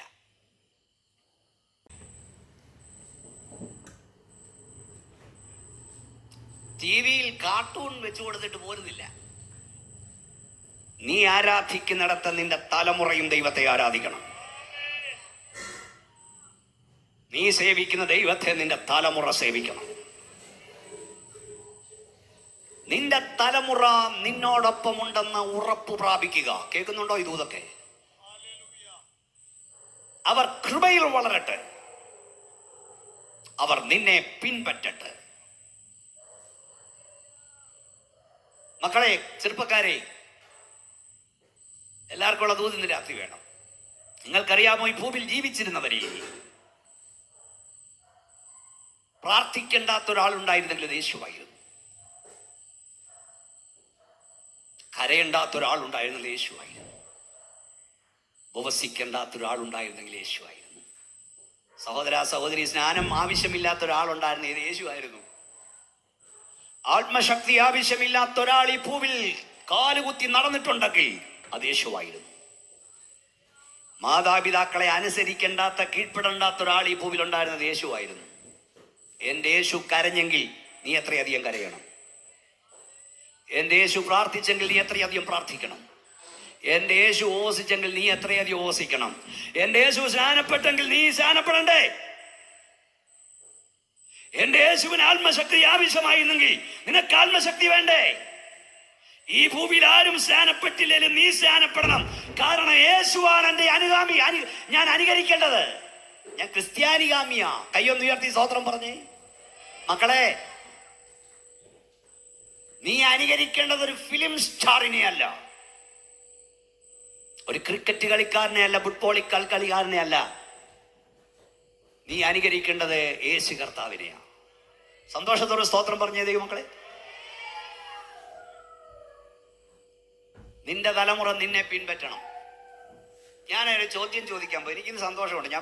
ഞാനോട് എനിക്കറിയാം, ഞാൻ 35 വർഷം കൊണ്ട് കേരളത്തിൽ ഞാൻ പോകാത്ത ഡിജിക്കെവിടാ കൃപയാൽ എനിക്കിവിടെ ഒത്തിരി സന്തോഷം തോന്നി. ചുമ്മാ ഒന്നും പറയില്ല, ഞാനുള്ള കാര്യം പറഞ്ഞിട്ട് പോകും. ഇടപെടുന്നത് എനിക്കൊരു കാര്യമേ അല്ല. കൃപയാൽ എനിക്കിവിടെ ഒത്തിരി സന്തോഷം തോന്നി. ചുമ്മാ ഒന്നും പറയില്ല, ഞാനുള്ള കാര്യം പറഞ്ഞിട്ട് പോകും. ഇടപെടുന്നത് എനിക്കും പറ്റണം. ഞാനൊരു ചോദ്യം ചോദിക്കാൻ പോയി. എനിക്കിന്ന് സന്തോഷമുണ്ട്. ഞാനോട് എനിക്കറിയാം, ഞാൻ 35 വർഷം കൊണ്ട് കേരളത്തിൽ ഞാൻ പോകാത്ത ഡിജിക്കെവിടാ കൃപയാൽ എനിക്കിവിടെ ഒത്തിരി സന്തോഷം തോന്നി. ചുമ്മാവൊന്നും പറയില്ല, ഞാനുള്ള കാര്യം പറഞ്ഞിട്ട് പോകും. ഇഷ്ടപ്പെടുന്നത് എനിക്കൊരു കാര്യമേ അല്ല. സ്തോത്രം. കാരണം ഇത്രയും കാലം ദൈവം എന്നെ നടത്തി, പിന്നെ എന്തിനാ വല്ലവൻ്റെ കിട്ടും ഞാൻ നോക്കുന്നു. 20 വയസ്സിനും 10 വയസ്സിനും ഇടയിൽ ഇവിടെ വന്നവർ, 20 വയസ്സിന് താഴെ 10 വയസ്സിന് മുകളോടൊന്ന് കൈപൊക്കിക്കേ. ഈ നിരനിരയായിരിക്കുന്ന കുഞ്ഞുങ്ങളെ കണ്ട് എനിക്ക് സന്തോഷമുണ്ട്. കണ്ടോ? 20 വയസ്സിനും 10 വയസ്സിനും ഇടയിലുള്ള ആളുടെ എണ്ണം കണ്ടോ? എല്ലാവരും കണ്ടോ? പാസ്റ്റർമാർ കണ്ടോ? ഇവിടെ ഇത്രയെങ്കിലും ഉണ്ട്. ഈ കുഞ്ഞുങ്ങളെ ഓർത്ത് കൈ ഒന്ന് ഉയർത്തി സ്തോത്രം പറഞ്ഞു മതി. കൈ താത്തിട്ടു. നമ്മുടെ പിള്ളേരെല്ലാം എവിടെ പോയി? ബാക്കി എല്ലാവരും ഇവിടെ പോയെന്നാ ചോദിച്ചു. ഇത്രയും പേരെ ഉള്ളോ നമ്മുടെ ഇസിക്ക് പിള്ളേർ? ഞങ്ങളൊക്കെ ഈ 10ാം ക്ലാസ്സിലൊക്കെ പഠിക്കുമ്പോഴേ മോഡൽ എക്സാം നടക്കുമ്പോഴും വീട്ടിൽ നിന്ന് പറയുമ്പോൾ കാത്തിരിപ്പിയോത്തിന് പോയി കുത്തിരുന്ന് അഭിഷേകം പ്രാപിക്കടാണ്. നിന്റെ തലമുറ അഭിഷേകം പ്രാപിച്ചതാണോ? നിന്റെ തലമുറ ആത്മാവിൽ ദൈവത്തെ ആരാധിക്കുമോ? നിന്റെ തലമുറയ്ക്ക് അന്യഭാഷ കേൾക്കുന്ന അലർജിയാണോ അഭിമാനമാണോ? ആണോ? ആവർത്തനം 12:12 നിന്റെ ദൈവമായ യഹോവ തന്റെ നാമം സ്ഥാപിക്കാൻ നീയും നിന്റെ ഭർത്തൃ ലേവിനും നിന്റെ മക്കള് സന്തോഷിക്കണം. ഞായറാഴ്ച നീ ആരാധനയ്ക്ക് വരുമ്പം പിള്ളേരെ ട്യൂഷൻ സെന്ററിൽ കൊണ്ടിറക്കിയിട്ട് നീ വന്ന് സൺഡേ സ്കൂളിൽ പഠിപ്പിച്ച എങ്ങനെ ഗുണമാവും? സ്വോത്രം. അതെ, ഞാൻ 10,000-കണക്കിന് വേദിയിൽ, അത് ഇംഗ്ലണ്ട് ആയാലും ഇറ്റലി ആയാലും ജർമ്മനി ആയാലും പറഞ്ഞൊരു പദം പറയട്ടെ, കാനഡ ആയാലും ചൈന അമേരിക്കയിലൊക്കെ വന്നിട്ടുണ്ട്. അതെന്തെന്നറിയാമോ? ഇങ്ങോട്ട് നോക്കിയാൽ പറയാം. കാനഡ ആയാലും അമേരിക്കയിലും പറഞ്ഞ ഒരു 15 വർഷം കഴിഞ്ഞ്, ഒരു 20 വർഷം കഴിഞ്ഞ് നിന്റെ തലമുറ നിന്നോടൊപ്പം ദൈവത്തെ ആരാധിക്കാനുണ്ടെങ്കിൽ നിന്റെ കാനഡ രക്ഷപ്പെട്ടു, നിന്റെ അമേരിക്ക രക്ഷപ്പെട്ടു, നിന്റെ ന്യൂയോർക്ക് രക്ഷപ്പെട്ടു. ഇല്ലേ നിന്റെ കാനഡയും ന്യൂയോർക്കും ദുബൈയും അബുദാബിയും ഒക്കെ വട്ടപൂജ്യവാ.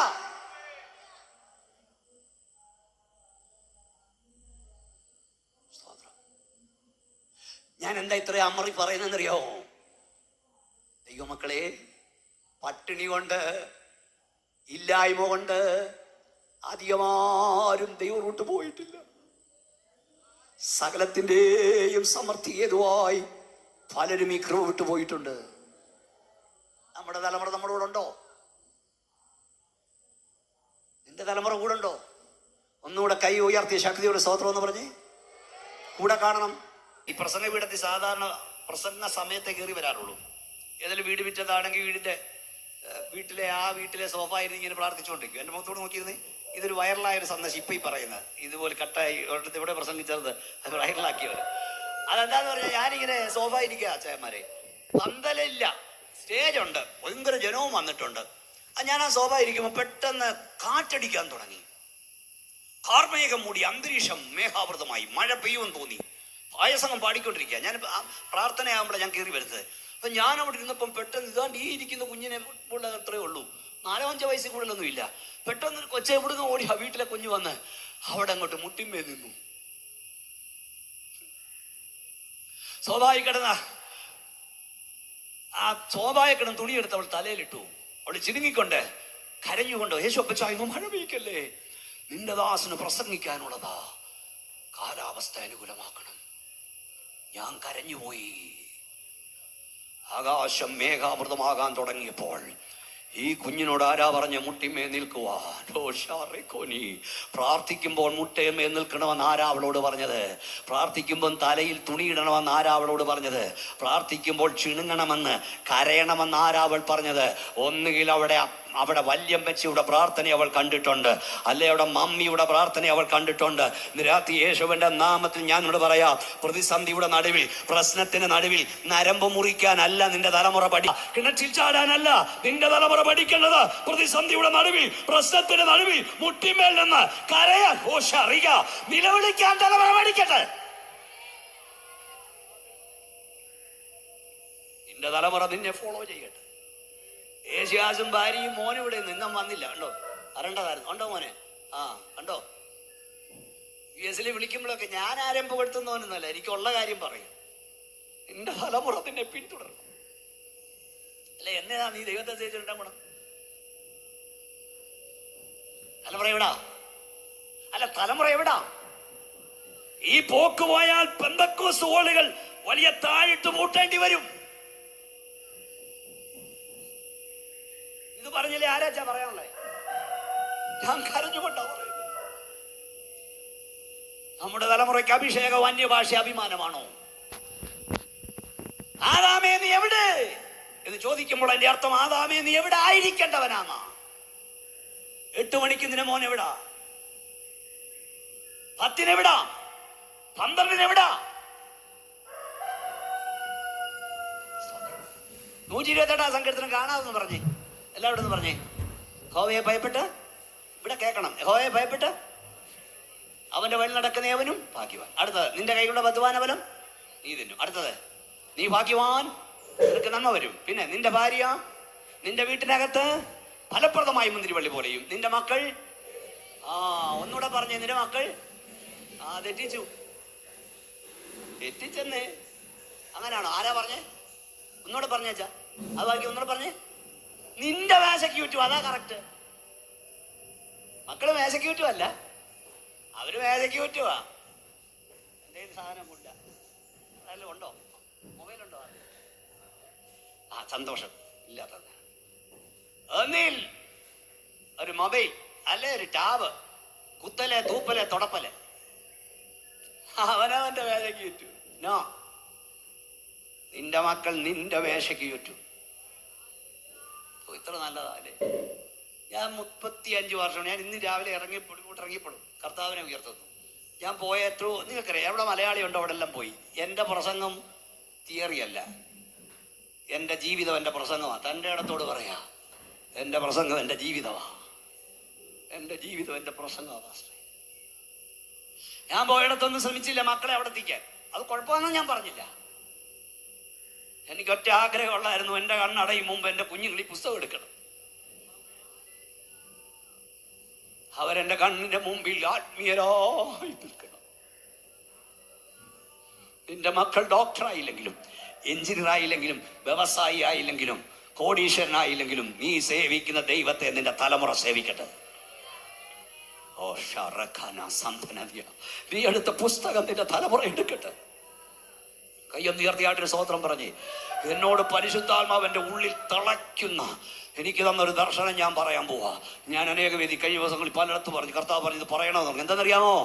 നിന്റെ തലമുറയിൽ ഒരാൾ യേശുവിനെ പ്രസംഗിക്കണം. അടുത്ത തലമുറയിൽ നിനക്ക് ദൈവം തന്ന സന്താനങ്ങളിൽ ആണോ പെണ്ണോ ഒരാൾ കർത്താവിനെ ഉയർത്തുന്നവനായി മാറണം. എത്ര പേരുടെ കൈ ഉയരും?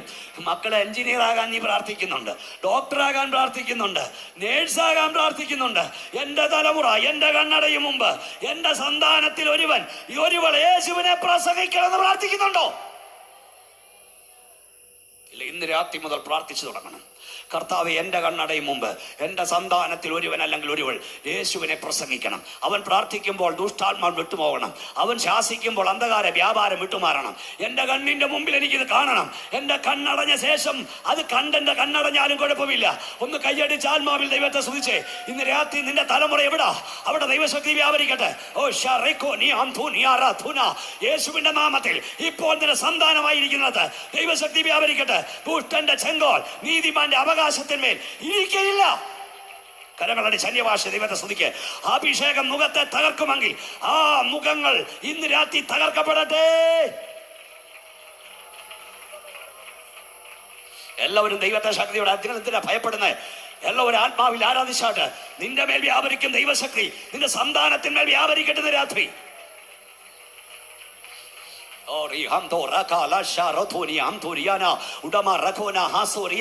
ഞാൻ ദൈവാത്മാവിൽ പ്രവചിക്കാൻ പോകുകയാണ്. ആ പ്രവചനം ഇതാണ്: കർത്താവിന്റെ വരവ് താമസിച്ചാൽ ലോകമറിയപ്പെടുന്ന, ഇന്ത്യ അറിയപ്പെടുന്ന, സിംഹതുല്യം ഗർജിക്കുന്ന, ആത്മാവിൽ പുറപ്പെടുന്ന, കേരളത്തെ ചലിപ്പിക്കുന്ന ചില അഭിഷക്തന്മാർ നിന്റെ ഉദരബലത്തിൽ നിന്ന് വേർതിരിയട്ടെ.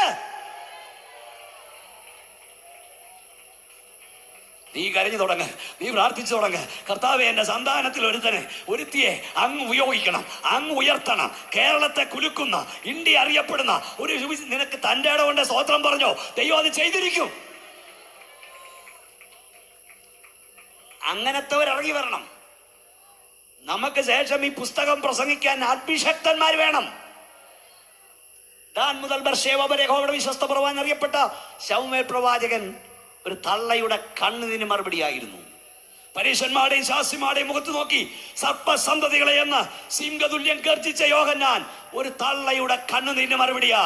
അമ്മേ, നീ പ്രാർത്ഥിച്ചാൽ നിന്റെ സന്താനത്തിൽ ഒരുത്തനെ ഒരുവളെ ദൈവം ഉപയോഗിക്കും. അത് കാണാൻ ദൈവം നിനക്ക് ഭാഗ്യം തരും. കർത്താവിന്റെ വരതാമസം സംഭവിക്കും. പാസ്റ്റർ ബി മോനച്ചൻ പരിശുദ്ധാത്മാവിൽ വിളിച്ചു പറയുന്നു. ഏറ്റെടുക്കും ദൈവമക്കൾ ഒന്നുകൂടെ കൈകളടിച്ച് ശക്തിയോടെ ദൈവത്തിന് സ്തോത്രം പറയാം.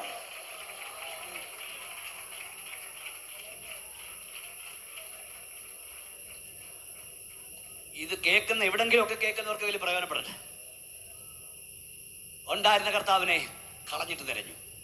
എന്താ കളഞ്ഞിട്ട് തിരയാൻ കാരണം എന്നറിയാമോ? പെട്ടെന്ന് സമയം പോയി. കൂടെയുള്ള കർത്താവിന്റെ വില അറിഞ്ഞില്ല. കൂടെയുള്ള ആരാന്ന് അറിഞ്ഞില്ല. ഈ പ്രപഞ്ചത്തിന് വൃത്തം വരച്ചവൻ, സകലത്തെയും തന്റെ വ്യാപാര ശക്തിയാൽ മോഹിക്കുന്നവൻ, തത്വത്തിന്റെ പ്രഭ, തേജസ്സിന്റെ കർത്താവ് കൂടെയുള്ളതെന്ന് അറിഞ്ഞില്ല. പെന്തക്കോസുകാരന് പറ്റിയ തെറ്റ്, അഭിഷേകത്തിന്റെ വില നിനക്കറിയാമോ? വീണ്ടെടുപ്പിന്റെ വില അറിയാമോ?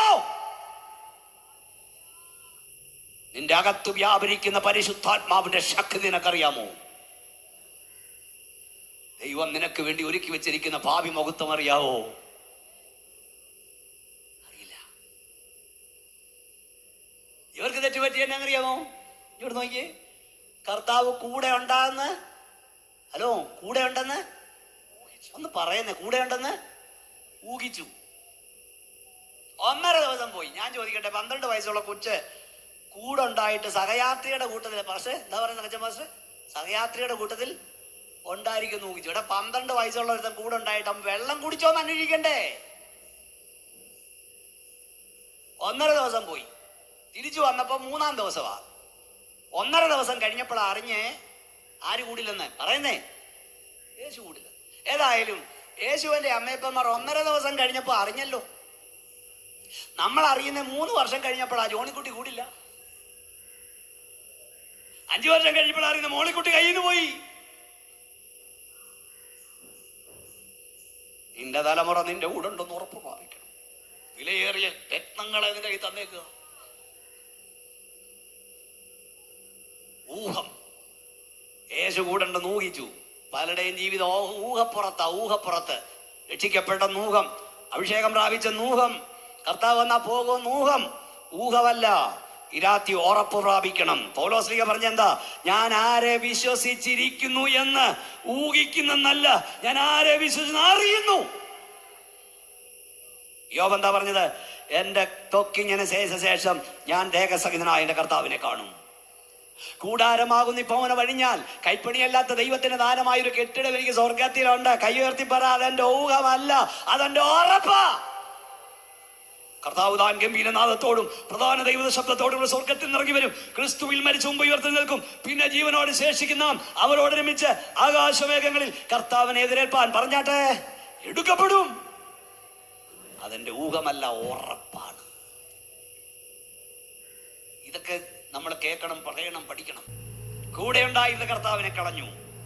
ഉണ്ടായിരുന്ന കൃപ നഷ്ടപ്പെടുത്തിയെങ്കിൽ ഇന്ന് രാത്രി മടക്കി വാങ്ങുക. ഒന്നുകൂടെ കൈകൾ ഉയർത്തിയാട്ടെ, ശക്തിയോടെ സ്തോത്രം ചെയ്യാം. മറ്റു കാര്യങ്ങൾ ഞാൻ വേഗത്തിൽ പറഞ്ഞു വിടാം. യോഹന്നാന്റെ സുവിശേഷം 6-ാം അധ്യായം 24-ാം വാക്യം വായിക്കൂ. യേശു അവിടെ ഇല്ല, ശിഷ്യന്മാരും ഇല്ല എന്ന് പുരുഷാരം കണ്ടപ്പോൾ തങ്ങളും പടക് കയറി യേശുവിനെ തിരഞ്ഞു കഫർനഹൂമിൽ എത്തി. കടലക്കരെ അവനെ കണ്ടെത്തിയപ്പോൾ റബി, നീ എപ്പോൾ ഇവിടെ വന്നു എന്ന് ചോദിച്ചു. അതിന് യേശു, ആമേൻ ആമേൻ, ഞാൻ നിങ്ങളോട് പറയുന്നു, നിങ്ങൾ അടയാളം കണ്ടതുകൊണ്ടല്ല, അപ്പം തിന്നു തൃപ്തരായതുകൊണ്ടത്രേ എന്നെ അന്വേഷിക്കുന്നത്. നശിച്ചു പോകുന്ന ആഹാരത്തിനായിട്ടല്ല, നിത്യജീവങ്കലേക്ക് നിലനിൽക്കുന്ന ആഹാരത്തിനായിട്ട് തന്നെ പ്രവർത്തിപ്പിൻ. മതി, ഇനി ഇങ്ങോട്ട് നോക്കിയാട്ടെ. ഈ വായിച്ചിട്ട് ആ പുസ്തകത്തെ നോക്കിയോണെങ്കിൽ നോക്കത്തില്ല. അതായത് ഈ 6-ാം അധ്യായം 1-ാം വാക്യം നോക്കിയ ഒരു മൾട്ടിറ്റ്യൂഡ്, വലിയ ജനസഞ്ചയം യേശുവിന്റെ പ്രസംഗം കേൾക്കാൻ വന്നു. ഇതുപോലെ ഉച്ചഭാഷണമൊന്നുമില്ല. ഇത് ഉണ്ടായിട്ട് തന്നെ ഞങ്ങൾക്ക് പാടാ എല്ലാ ദിവസവും പ്രസംഗിക്കാൻ. അപ്പൊ കർത്താവ് പ്രസംഗിച്ചപ്പോൾ ഉച്ചഭാഷണമൊന്നുമില്ല. അതുകൊണ്ട് ആ കർത്താവ് മലമുകളിലും ഈ തടാകക്കരയിലും ഒക്കെ എഫക്റ്റ് ഉണ്ടാകും. ഈ കർത്താവിനെ കുറിച്ച് എഴുതിയിരിക്കുന്നത് കിട്ടുന്നതല്ല കേട്ടോ. ചെപ്പാട്ടുകാരെ, ഞങ്ങളുടെ കർത്താവിനെ കുറിച്ച് എഴുതിയിരിക്കുന്ന എല്ലാം യാഥാർത്ഥ്യമാണ്. കാരണം ബെത്സൈദ പുൽത്തകടി ഇപ്പോഴും അവിടെ ഉണ്ട്, ഗന്നസരി തടാകം ഇപ്പോഴും അവിടെയുണ്ട്, മറുമല അവിടെ ഇപ്പോൾ ഉണ്ട്, കാൽവറി മലയുണ്ട്. കൃപയാൽ ഈ എളിയവനായ എനിക്ക് എൻ്റെ കർത്താവ് നടന്നിടത്തൂടെ നടക്കാൻ, കർത്താവ് ഇരുന്നിടത്തൊക്കെ പോയി ഇരിക്കാൻ, കർത്താവ് പ്രസംഗിച്ച ആ പുൽത്തകടിയിൽ നിൽക്കാൻ, നമ്മുടെ കർത്താവിനെ അടക്കിയ ആ കല്ലട വാതുക്കലെ തോട്ടത്തിൽ വെച്ച് കർത്തൃമേശ നടത്താനൊക്കെ എനിക്കും ദൈവം ഭാഗ്യം തന്നു. അതൊരു ഭാഗ്യമായി ആയുസിൽ, അത് സന്തോഷമാണ് എനിക്ക്. എന്ന് ഞാൻ മറക്കില്ല. ആ ദിവസം ഞാൻ ഒത്തിരി ഇടത്ത് പറയാറുണ്ട്, എനിക്ക് 50 വയസ്സ് തികയുന്ന ദിവസമായിരുന്നു. ഞാൻ ആ കല്ലറയുടെ വാതുക്കൽ എൻ്റെ ടീമിന് കർത്തൃമേശ നടത്തി. അപ്പോൾ ഈ ഗന്നസരാത്ത് തടാകത്തിലൂടെ അക്കരയ്ക്ക് യാത്രയും സിയോൻ സഞ്ചാരി എന്നൊക്കെ പാടി ഞങ്ങൾ യാത്ര ചെയ്തു. ഞങ്ങൾ പറയാൻ കാര്യം എന്നറിയാമോ? ഞങ്ങളുടെ കർത്താവിനെ കുറിച്ച് എഴുതിയിരിക്കുന്നത് കെട്ടുകഥയല്ല, അതല്ല യാഥാർത്ഥ്യങ്ങൾ അത്രേ. ഒന്നുകൂടെ കൈ ഉയർത്തി ശക്തിയോടെ ദൈവത്തെ സ്തുതിച്ച്. അപ്പൊ ഇവിടെ ഒരു വലിയ മൾട്ടിറ്റ്യൂഡ് കേൾക്കൂ, പ്രസംഗം കേൾക്കാൻ വന്നു. രാവിലെ മുതൽ വൈകുന്നേരം വരെ ഇരുന്നു. വൈകുന്നേരമായപ്പോൾ കർത്താവ് പറഞ്ഞു നിങ്ങൾ ഭക്ഷിക്കാൻ കൊടുക്കാൻ പറഞ്ഞു. അവർ ഞങ്ങളുടെ ഒന്നുമില്ല. അതിൻ്റെപ്പോൾ ഉള്ളതെടുത്ത് കർത്താവ് വാഴ്ത്തി പെട്ടെന്ന് പറഞ്ഞു വിട്ടിട്ട് അവർ തൃപ്തിയാക്കി ദൈവം വിട്ടു. അല്ലാതെ ടേസ്റ്റ് നോക്കാനല്ല കൊടുത്തത്, തൃപ്തിയാക്കി വിട്ടു. അതെവിടൊക്കെ ഞാൻ കട്ട് ഷോട്ട് ചെയ്യാണ്, ഒത്തിരി കാര്യങ്ങൾ അവിടെ പഠിക്കാനുണ്ട്. ഇവർ പോയി രാത്രി ഉറങ്ങിയിട്ട് നേരം വെളുത്തപ്പം ബോട്ട് പിടിച്ച് കർത്താവ് ഉണ്ടായിരുന്നിടത്ത് വന്നു. കർത്താവ് അവിടെ ഇല്ലെന്ന് കണ്ടപ്പം ഉണ്ടായിരുന്നിടത്തേക്ക് വന്നു. അപ്പൊ അവരെ കണ്ടപ്പോൾ യേശു കർത്താവ് പറഞ്ഞു, നിങ്ങളെ അടയാളം കണ്ടോണ്ട് വന്നതൊന്നുമല്ല, നിങ്ങൾ അപ്പം തിന്നാൻ വന്നതാണ്. ഇന്ന് ഇവിടെ ഇപ്പം ബിരിയാണി ഒന്നും ഇല്ല, ഇല്ലെന്നാണ് എനിക്ക് തോന്നുന്നത്. രാത്രി ഫ്രൈഡ് റൈസും ചിക്കനും ഒന്നും ഇല്ല, ഉണ്ടെന്നിരിക്കട്ടെ. ഇതെല്ലാം നമുക്ക് തന്നിട്ട് വിട്ടു. നാളെ ഇങ്ങോട്ട് വരുമ്പോൾ നമ്മുടെ ഇവിടുത്തെ സംഘാടന വാദിക്കുന്നത് KJ തോമസിന്റെ പ്രസംഗം കേൾക്കാനൊന്നും അല്ല, ഇന്നലെ ബിരിയാണി കിട്ടി അതുകൊണ്ട് ഇന്നും വന്നതെന്ന് പറയും. നമ്മളല്ലേ ഇതിനകത്ത് കയറും? ഇല്ല. യേശു പറഞ്ഞു നിങ്ങൾ അടയാളം കണ്ടോണ്ടല്ല അപ്പം തിന്നാൻ വന്നതാണ് എന്ന് പറഞ്ഞാൽ, യേശുവിനെ അന്വേഷിച്ച അടുത്ത കൂട്ടര് മെറ്റീരിയൽ ബെനിഫിറ്റ്സിന് വേണ്ടി, താൽക്കാലികമായതിനു വേണ്ടി, അവർക്ക് തലകറക്കം മാറണം, നടുവേദന മാറണം, വിസ കിട്ടണം. യേശു പറഞ്ഞു നിങ്ങൾ എന്നെ അനുഭവിക്കേണ്ടത് താൽക്കാലികമായ വേണ്ടിയല്ല, നിത്യതയ്ക്ക് വേണ്ടിയായിരിക്കണം. മനസ്സിലായവർ ശക്തിയോട് സ്തോത്രം പറഞ്ഞ്. എൻ്റെ കുഞ്ഞുങ്ങളെ കാര്യം നോക്കേണ്ടത് എൻ്റെ ഉത്തരവാദിത്വമാണ്. ജീവനും ഭക്തിക്കും വേണ്ടതെല്ലാം കർത്താവ് നിനക്ക് തരും. മനസ്സിലായോ? അതായത് ഈ നമ്മുടെ ഇവിടുത്തെ വലിയ തുണിക്കടയിൽ നിന്ന് 5000 കുട്ടി കൊടുത്തൊരു സാരി വാങ്ങിയാൽ അതിൻ്റെ കൂടെ 2 കലണ്ടർ ഫ്രീ തരും. അതിൻ്റെ പേരാ കോംപ്ലിമെൻ്ററി. 5000 രൂപയുടെ ഷിഫോൺ സാരി എന്നൊക്കെ എന്നറിയില്ല, ഓർഗൻഡി സാരി വാങ്ങിച്ചപ്പം 2 കലണ്ടർ കിട്ടി. നീ 5000 രൂപ മുടക്കിയത് 2 കലണ്ടറിന് വേണ്ടിയല്ല, അത് കോംപ്ലിമെൻ്ററിയാ. പച്ചയ്ക്ക് പറയാം, യേശു കാൽവറിയിൽ മരിച്ചത് നിന്റെ തലകറക്കം മാറ്റാനല്ല, നിന്നെ നിത്യത്തിലെത്തിക്കാനാ. ഒന്നുകൂടെ കൈ ഉയർത്തി ശക്തിയുടെ സ്തോത്രം പറ. തലകറക്കം മാറിയോ, ക്യാൻസർ മാറിയോ, ഹാർട്ട് അറ്റാക്ക് മാറിയോ, വീട് കിട്ടിയോ, അമേരിക്ക പാനത്തോ, അതെല്ലാം കോംപ്ലിമെന്ററിയാ. നീ യേശുവിനെ പിൻപറ്റേണ്ടത് അതിനു വേണ്ടിയാകരുത്, നിത്യതയ്ക്ക് വേണ്ടിയായിരിക്കണം. യേശുവിനെ പിൻപറ്റിയ അടുത്ത കൂട്ടർ, 5-ാമത്തെ കൂട്ടർ 66-ാം വാക്യം വായിച്ചാട്ടെ. 6:66 വായിച്ചാട്ടെ. അന്നു മുതൽ അവന്റെ ശിഷ്യന്മാരിൽ പലരും പിൻവാങ്ങിപ്പോയി, പിന്നെ അവനോടുകൂടെ സഞ്ചരിച്ചില്ല. ആകയാൽ യേശു പന്തിരുവരോട് നിങ്ങൾക്കും പൊയ്ക്കൊള്ളുവാൻ മനസ്സുണ്ടോ എന്ന് ചോദിച്ചു. അവിടെ നിർത്തണം കാരണം നമുക്ക് കൺക്ലൂഷനിലേക്ക് വരാൻ സമയമായി. അതായത് ഈ യേശു ഉപദേശങ്ങൾ ശക്തിയോട് പ്രസംഗിക്കാൻ തുടങ്ങിയപ്പം ഈ 6-ാം അധ്യായത്തിൽ വലിയ ജനക്കൂട്ടമായിരുന്നു. പക്ഷെ ഉപദേശം ശക്തിയോട് പ്രസംഗിക്കാൻ തുടങ്ങിയപ്പോൾ കൊടയെടുത്തു, ബാഗ് എടുത്തു, ബൈബിൾ എടുത്തു. എന്റെ ഭാഷയിൽ പറഞ്ഞാൽ സ്തോത്രകാഴ്ചയ്ക്ക് ഉണ്ടെന്ന സ്തോത്രകാഴ്ച തിരിച്ചു പോക്കലിട്ടു. മനസ്സിലാകുന്നില്ലേ? അങ്ങനത്തെ കൂട്ടർ ഇപ്പോഴും ഉണ്ട്. ഉപദേശിയുടെ പ്രസംഗം പിടിച്ചില്ലെങ്കിൽ വാസുമാരനങ്ങാതെ എന്നാ സ്തോത്രകാഴ്ച എടുത്തു. നിന്റെ വിചാരം നീ സ്തോത്രകാഴ്ച ഇട്ടില്ലേ ഉപദേശി പട്ടിണിയാകുന്നല്ലേ? ദൈവത്തിന് തന്റെ അഭിഷക്തന്മാരെ പുലർത്താൻ ഒരു വഴിയല്ല, 1000 വഴിയുണ്ട്. സന്തോഷത്തോടെ സ്തോത്രം പറഞ്ഞ് ഇന്ന് രാത്രി ഗ്രൗണ്ടിൽ വന്ന ദൈവമക്കളോട് ഞാൻ പറയാം, നീ ഉറവകളെയല്ല ആശ്രയിക്കേണ്ടത്, ഉറവിടത്തെയാ. നിന്റെ ഉറവിടം ദൈവമാണെങ്കിൽ ഒരു ഉറവ അടഞ്ഞാൽ 1000 ഉറവ ദൈവം തുറന്നു തരും. അപ്പൊ ഇവര് കൊടയും ബാഗും ബൈബിളും എല്ലാം എടുത്തു.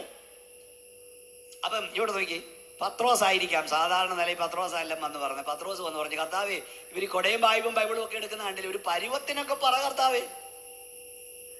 ഉടനെ കർത്താവ് പത്രോസിനോട് എന്നാ പറഞ്ഞേ? നീയെങ്കിലും പിടിച്ചു നിൽക്കാൻ നോക്കടാ പത്രോസ് എന്നാണോ പറഞ്ഞേ? കർത്താവ് എന്നാ പറഞ്ഞത്? പറ പാസ്റ്ററേ, നിങ്ങൾക്കും പൊയ്ക്കൊള്ളുവാൻ മനസ്സുണ്ടോ? മനസ്സുണ്ട് പോടെ. പത്രോസിന്റെ മറുപടി എന്നെ കരയിപ്പിച്ചു. ശിമോൻ പത്രോസ് അവനോട് പറഞ്ഞെന്നറിയാമോ? നിത്യജീവന്റെ മൊഴികൾ നിന്നിലുണ്ട് പരനെ, നിന്നെ വിട്ട് ഞങ്ങൾ എവിടേക്ക് പോകും? എന്റെ അർത്ഥം, ഞങ്ങൾ അപ്പം തിന്നാൻ വന്നവരല്ല, ഞങ്ങൾ അത്ഭുതം കാണാൻ വന്നവരല്ല, ഞങ്ങൾ നിത്യതയ്ക്ക് വേണ്ടി വന്നവരാ. ഈ ആയുസിന്റെ രോഗം സൗഖ്യമായാലുമില്ലെങ്കിലും, കടഭാരം മാറിയാലുമില്ലെങ്കിലും, ജോലി കിട്ടിയാലുമില്ലെങ്കിലും, മക്കൾ കൃപയിൽ വന്നാലുമില്ലെങ്കിലും എനിക്കെന്റെ പ്രാണപ്രിയനെ ഉപേക്ഷിക്കാൻ കഴിയില്ല. ഒന്ന് കൈയടിച്ച ശക്തിയോടെ ദൈവത്തെ ആരാധിച്ചോണ്ട് പറ, എനിക്കെന്റെ കർത്താവിനെ വിട്ടുമാറാൻ കഴിയില്ല. യേശുവിന്റെ സ്നേഹത്തിൽ നിന്ന് ശക്തിയോടെ ദൈവത്തെ ആരാധിച്ചേ. ദൈവത്തെ യേശുവിന്റെ സ്നേഹത്തിൽ നിന്ന് നമ്മെ വേർപിരിക്കുന്ന ആരെ? കഷ്ടതയ്ക്കോ, പട്ടിണിക്കോ, ആപത്തിനോ, വാണിനോ, നഗ്നതയ്ക്കോ, ഇപ്പോഴുള്ളതിനോ വരാനുള്ളതിനോ ഒരു ശക്തിക്കും എന്റെ യേശുവിന്റെ സ്നേഹത്തിൽ നിന്ന് എന്നെ വേർപിരിപ്പാൻ കഴിയില്ലെന്ന് ഞാൻ ഉറച്ചിരിക്കുന്നു. യേശുവിനെ പിൻപറ്റിയ അഞ്ചാമത്തെ കൂട്ടർ നിത്യതയ്ക്കായി. അതെ, നിങ്ങൾ എന്തിനാ കർത്താവിനെ പിൻപറ്റുന്നത്? താൽക്കാലികമായതിനു വേണ്ടിയാണോ? നിത്യതയ്ക്ക് വേണ്ടിയാണോ? ചിലതൊക്കെ കിട്ടാനായി യേശുവിനെ പിൻപറ്റുന്നവൻ സാധിച്ചാലും പോവും, സാധിച്ചില്ലെങ്കിലും പോവും. കാര്യം, നിത്യതയ്ക്കായി പിൻപറ്റുന്നവൻ കുരിശിന്റെ ചുവട്ടിൽ കാണും. എത്ര പേർക്ക് ശക്തിയോടെ ദൈവത്തെ സ്തുതിക്കാൻ കഴിയും? ഞാൻ പറഞ്ഞതൊക്കെ വിശദീകരിക്കണം, നേരമില്ല. ആറാമത് യേശുവിനെ പിൻപറ്റുന്നവരാണ് നമ്മൾ വായിച്ചത്. എന്താ? യേശുവിനെ കൊല്ലുവാൻ, അറസ്റ്റ് ചെയ്യുവാൻ. നമ്മൾ വായിച്ച കുറിവാക്യം 18:4. നമ്മുടെ കർത്താവിനെ അറസ്റ്റ് ചെയ്യുവാനായി വന്നു. ഷോക്കടിക്കുന്നവർ നിലത്ത് വീണു. യേശു മാറി ചോദിച്ചു, നിങ്ങൾ ആരെ തിരയുന്നു? എന്നെയാണെങ്കിൽ ഇവർ പോകട്ടെ, ഇതാ ഞാൻ. യേശുവിനെ അറസ്റ്റ് ചെയ്യാൻ വന്നപ്പം പത്രോസ് വാടൂരി വെട്ടാൻ തുടങ്ങി. കഴുത്തിന് വെട്ടി കാതേല കൊണ്ട്. കർത്താവ് പറഞ്ഞു, ഇങ്ങോട്ട് വിടാൻ പറഞ്ഞു. എന്റെ പിതാവിനോട് ഞാൻ ചോദിച്ചാൽ 2 ലെഗ്യോൻ ദൂതന്മാരിവിടെ ഇറങ്ങും എന്ന് പറഞ്ഞ 12,000 ദൂതന്മാർ ഇപ്പോൾ ഇറങ്ങും. കൈഞ്ഞൊടിച്ചാ മതി. ഒരു ദൂതന്റെ ശക്തി അറിയാമോ? 1,85,000 എണ്ണം താഴെ വീണു. അശൂർ പാളയത്തിൽ ഒരു ദൂതൻ ഇറങ്ങിയതാ. ആറ്റം ബോംബ് ആദ്യം പൊട്ടിയിട്ട് 1,00,000 തീർന്നില്ല. 1,85,000 എണ്ണത്തെ കൈഞ്ഞൊടിച്ച് താഴെ ഇടാൻ കഴിവുള്ള 12,000 ദൂതന്മാർ എന്റെ ചുറ്റും പാളയം ഇറങ്ങും. പക്ഷെ ഇത് ഇരുളിന്റെ നാഴികയത്രേ. ഗലാത്യ ലേഖനം പറഞ്ഞു, നമ്മുടെ പാപനിമിത്തം നമുക്ക് വേണ്ടി ഏൽപ്പിച്ചു കൊടുത്തു. നമുക്ക് വേണ്ടി കർത്താവ് ഏൽപ്പിച്ചു കൊടുത്താ. നമുക്ക് വേണ്ടി കർത്താവ് ഏൽപ്പിച്ചു കൊടുത്തു. ഈ പീലാത്തോസിന്റെ അഹങ്കാര വർത്താനം പറഞ്ഞു, നിന്നെ വിട്ടയക്കാനും ക്രൂശിക്കാനും എനിക്ക് അധികാരമില്ലയോ? കർത്താവ് പറഞ്ഞു, മേളിൽ നിന്ന് കിട്ടിയില്ലെങ്കിൽ നിനക്ക് എന്റെ മേൽ ഒരധികാരമില്ല. കൈ ഉയർത്തി പറ പിശാചികൾക്ക്, എന്റെ ദൈവം അനുവദിക്കാതെ നിനക്ക് എന്റെ മേൽ ഒരധികാരമില്ല. നമ്മുടെ കർത്താവരെ ക്രൂശിക്കാൻ ഏൽപ്പിച്ചു. എല്ലാവരും ഓടിപ്പോയി. നിങ്ങൾ ഇങ്ങോട്ട് നോക്കൂ. 8:45 ബസ്സിന് പോകേണ്ട ആരായിട്ടുണ്ട്? 8:45 ബസ്സിന് പോകേണ്ടവര് ആ സിസ്റ്റർക്ക് വേണമെങ്കിൽ ശാന്തമായി ഇറങ്ങാം. 5 മിനിറ്റോടെ നിർത്തും. ആ ബസ് പോയാൽ അല്ലെ ഇവിടുന്ന് ആരും കൊണ്ടുവിടേണ്ടി വരും. അപ്പൊ ആ ധൃതി ഇരുന്ന കാര്യം കേൾക്കാം, ധീരാർക്കും അതില്ല. ഓക്കെ, ഒന്നുകൂടെ കൈ ഉയർത്തി ദൈവത്തെ സൂചിച്ച്. ഒക്കെ ഒരാളെ ഉള്ളൂ, അതുകൊണ്ട് ഇങ്ങനെ നോക്കിയിരിക്കും. നമ്മുടെ കർത്താവിനെ ക്രൂശിക്കാൻ ഏൽപ്പിച്ചു. അവൻ ആരുമില്ലെന്ന് വരും. ഇനി നിങ്ങൾ ധൃതിയിലിരിക്കരുത്, എൻ്റെ മുഖത്ത് നോക്കിയിരിക്കണം. ആരുമില്ലെന്ന് വരും. എല്ലാവരും ഓടിപ്പോയി. ഇവിടെ നോക്കിയിരിക്കൂ. എല്ലാവരും ഓടി. ഞാൻ ആ വേദഭാഗമൊക്കെ വായിക്കുമ്പോൾ കരയും. കാരണം പിറ്റേ ദിവസം ശബത്താ. അന്ന് അടക്കിയില്ലേ, പിറ്റേ ദിവസം അടക്കാൻ ആളില്ല. ഈ ഡെഡ് ബോഡി അവിടെ കിടന്ന് ചെയ്യും മാറും. യഹൂദന്മാർ ശബത്തെ പിറ്റേ ദിവസം തൊടില്ല. അവനാരുമില്ല. കൂടെ നടന്നവനെല്ലാം ഓടിപ്പോയി. അവനാരുമില്ലെന്ന് വരും. കുറച്ച് കഴിഞ്ഞപ്പോൾ അരിമത്യക്കാരൻ ജോസഫ് വന്നിട്ട് പറഞ്ഞു, എനിക്ക് ആ ഡെഡ് ബോഡി ഇതാണ്. ഞാനൊരു TV പ്രഭാഷണം നടത്തുമ്പോൾ പറഞ്ഞത്, നിങ്ങളുടെ ഉറപ്പിന് പറഞ്ഞു വിടാം. ഒന്ന്, എന്നെ കേൾക്കുന്ന ദൈവവൈതലേ, അല്പകാലഘട്ടത്തിൽ നിനക്കാരുമില്ലെന്ന് വരും. എന്നാൽ യേശുവിൻ്റെ നാമത്തിൽ ഇന്ന് രാത്രി ഞാൻ നിന്നോട് പറയുന്നു, നിനക്കാരുമില്ലാതെ വരികയില്ല. കൈ ഉയർത്തിപ്പിടി. പിശാചികൾക്ക് ഉറക്കപ്പറ, എനിക്കാരുമില്ലാതെ വരില്ല. കൈ ഉയർത്തി വാറും ദൈവത്തെ സ്തോത്രം പറഞ്ഞോട് പറ, എനിക്കാരുമില്ലാതെ വരില്ല. മക്കൾ നോക്കിയില്ലേലും, മരുമക്കൾ നോക്കിയില്ലേലും, അമ്മാച്ചൻ നോക്കിയില്ലേലും, അനന്തരവൻ നോക്കിയില്ലേലും നിനക്കാരുമില്ലാതെ വരില്ല. കരമടിച്ച് അന്യഭാഷ ദൈവത്തെ സൂചിച്ചുകൊണ്ട് പറ. വിശ്വാസത്തോടെ വാ തുറന്ന് പറ, എനിക്കാരുമില്ലാതെ വരില്ലെന്ന് നിന്റെ നാവ് കൊണ്ട് പറ. എന്റെ ദൈവം ആരെയെങ്കിലും നിനക്ക് വേണ്ടി ഒരുക്കും.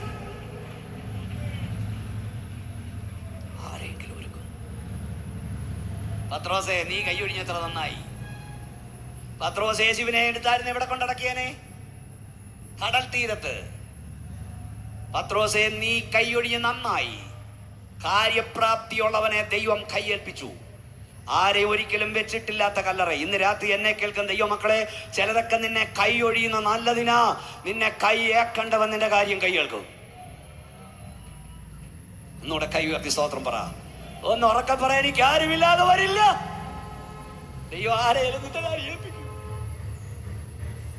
യേശുവിനെ ക്രൂശിച്ചു. ആ ലോകത്തിലെ അന്നത്തെ ഏറ്റവും വലിയ റോമൻ ഭരണാധികാരി യേശുവിന്റെ കല്ലറയ്ക്ക് കാവൽ നിർത്തി. യജമാനെ ചതിയൻ ജീവിച്ചിരിക്കുമ്പം അവൻ ഉയർത്തെഴുന്നേക്കെന്ന് പറഞ്ഞ് ഞങ്ങൾക്ക് ഓർമ്മ വരുന്നു പറഞ്ഞു. പിലാത്തോസ് പോയി നിങ്ങളെ ആവോളം കല്ലറ ഉറപ്പാക്കുക. കല്ലറ ഉറപ്പാക്കി. അന്ന് റോമൻ സൈന്യങ്ങൾ അവന് കാവൽ നിന്നു ആ കല്ലറയ്ക്ക്. അപ്പോൾ അദൃശ്യ ലോകത്ത് പിശാചും അവന്റെ സകല ദൂതന്മാരും ആ കല്ലറയ്ക്ക് കാവൽ നിന്നു. അതിനകത്ത് മരണവും പാതാളവും ഈ കല്ലറയിൽ ഉള്ളിലായവനെ വിട്ടുകൊടുക്കില്ലെന്ന് പറഞ്ഞു വാദിച്ചു. പക്ഷെ വേദവസം പറയുന്നു മരണം അവനെ പിടിച്ചു വെക്കുന്നത് അസാധ്യമായിരുന്നു. അവൻ കല്ലറയെ തകർത്തുയർത്തു. ഉറക്കെ ഹല്ലേലൂയ പറ, എന്റെ യേശു ഉയർത്തു. ഉറക്കെ ഹല്ലേലൂയ, നമ്മുടെ കർത്താവ് ഉയർത്തു. രണ്ട് കാര്യം നിങ്ങളോട് ഞാൻ പറയാം. ഒന്ന്, യേശു ഉയർക്കാതിരിക്കാൻ എന്തൊക്കെ ചെയ്യാമോ അതെല്ലാം ചെയ്യാൻ ദൈവം അനുവദിച്ചു. പിശാച് ചെയ്യുന്ന ഇവൻ നോക്കിക്കൊണ്ടിരുന്നു. ഇന്ന് രാത്രി ദൈവവൈതലേ, ദൈവദാസ, നിനക്കെതിരായി, നിന്റെ കുടുംബത്തിന്റെ ഉയർച്ചയ്ക്കെതിരായി, നന്മയ്ക്കെതിരായി എന്തെല്ലാം ചെയ്യാമോ അതെല്ലാം സാത്താൻ ചെയ്തു കൊള്ളട്ടെ. എന്നാൽ ജയം പിശാചിനല്ല, ജയം യേശുവിനത്രേ. യേശു ഉയർത്തെഴുന്നേറ്റു. അവസാനമായി യേശുവിനെ തിരഞ്ഞവർ ലൂക്കോസ് 24:1 ജീവനുള്ളവനെ മരിച്ചവിടയിൽ തിരയുന്നു. ശ്രീകാന്തിക്കും ശ്രീബുദ്ധനും ശ്രീനാരായണ ഗുരുസ്വാമിക്കും ഒപ്പം യേശുവിനെ ഇരുത്തി അന്വേഷിക്കുന്നു. നിങ്ങൾ ജീവിച്ചിരിക്കുന്നവനെ മരിച്ചോടെ അന്വേഷിക്കരുത്. നമ്മുടെ കർത്താവ് അവർക്കാർക്കും തുല്യനല്ല. അവൻ മരണത്തെ ജയിച്ചുയർത്തെ ജീവിക്കുന്നു. അവൻ രാജാതിരാജാവായി മടങ്ങി വരും. കൈകളൊന്നുയർത്തേ ശക്തിയോടെ ദൈവത്തെ സ്തുതിക്കൂ. നമുക്കൊന്ന് എഴുന്നേറ്റ് നിൽക്കാം. ദയവായി പന്തൽ വിട്ട് പോകരുത്. വിടുതലിന്റെ രാത്രിയാ, സൗഖ്യത്തിന്റെ രാത്രിയാ, കർത്താവിന്റെ കരം തൊടുന്ന രാത്രിയാ. ഇത് ഒരു അരമണിക്കൂർ ഉണ്ടല്ലേ പ്രസംഗം തീരത്തുള്ളൂ. പക്ഷെ നമ്മുടെ സമയം പോയതുകൊണ്ട് നമുക്ക് എഴുന്നേറ്റ് നിൽക്കാം. വളരെ കൃത്യമായ സമയം നിർത്തേണ്ടത് ആവശ്യമായില്ല. എല്ലാവരും എഴുന്നേറ്റ് നിൽക്കാണ്ട്. ഇന്ന് രാത്രിയിൽ നാം യേശുവിനെ പിൻപറ്റുന്നതിന് വേണ്ടിയാണ്. നീ നിത്യതയ്ക്ക് വേണ്ടിയാണ് യേശുവിനെ പിറ്റുന്നതെങ്കിൽ ഇന്ന് രാത്രി പറ, എൻ്റെ രോഗം സൗഖ്യമായാലുമില്ലെങ്കിലും, എൻ്റെ കടഭാരം മാറിയാലുമില്ലെങ്കിലും ഞാൻ യേശുവിനെ പിൻപറ്റും. ഞാൻ ആഗ്രഹിക്കുന്നത് കിട്ടിയാലുമില്ലെങ്കിലും ഞാൻ യേശുവിനെ പിൻപറ്റും. നമ്മുടെ കൈകൾ സ്വർഗത്തിലേക്ക് ഉയർത്തിപ്പിടിക്കും.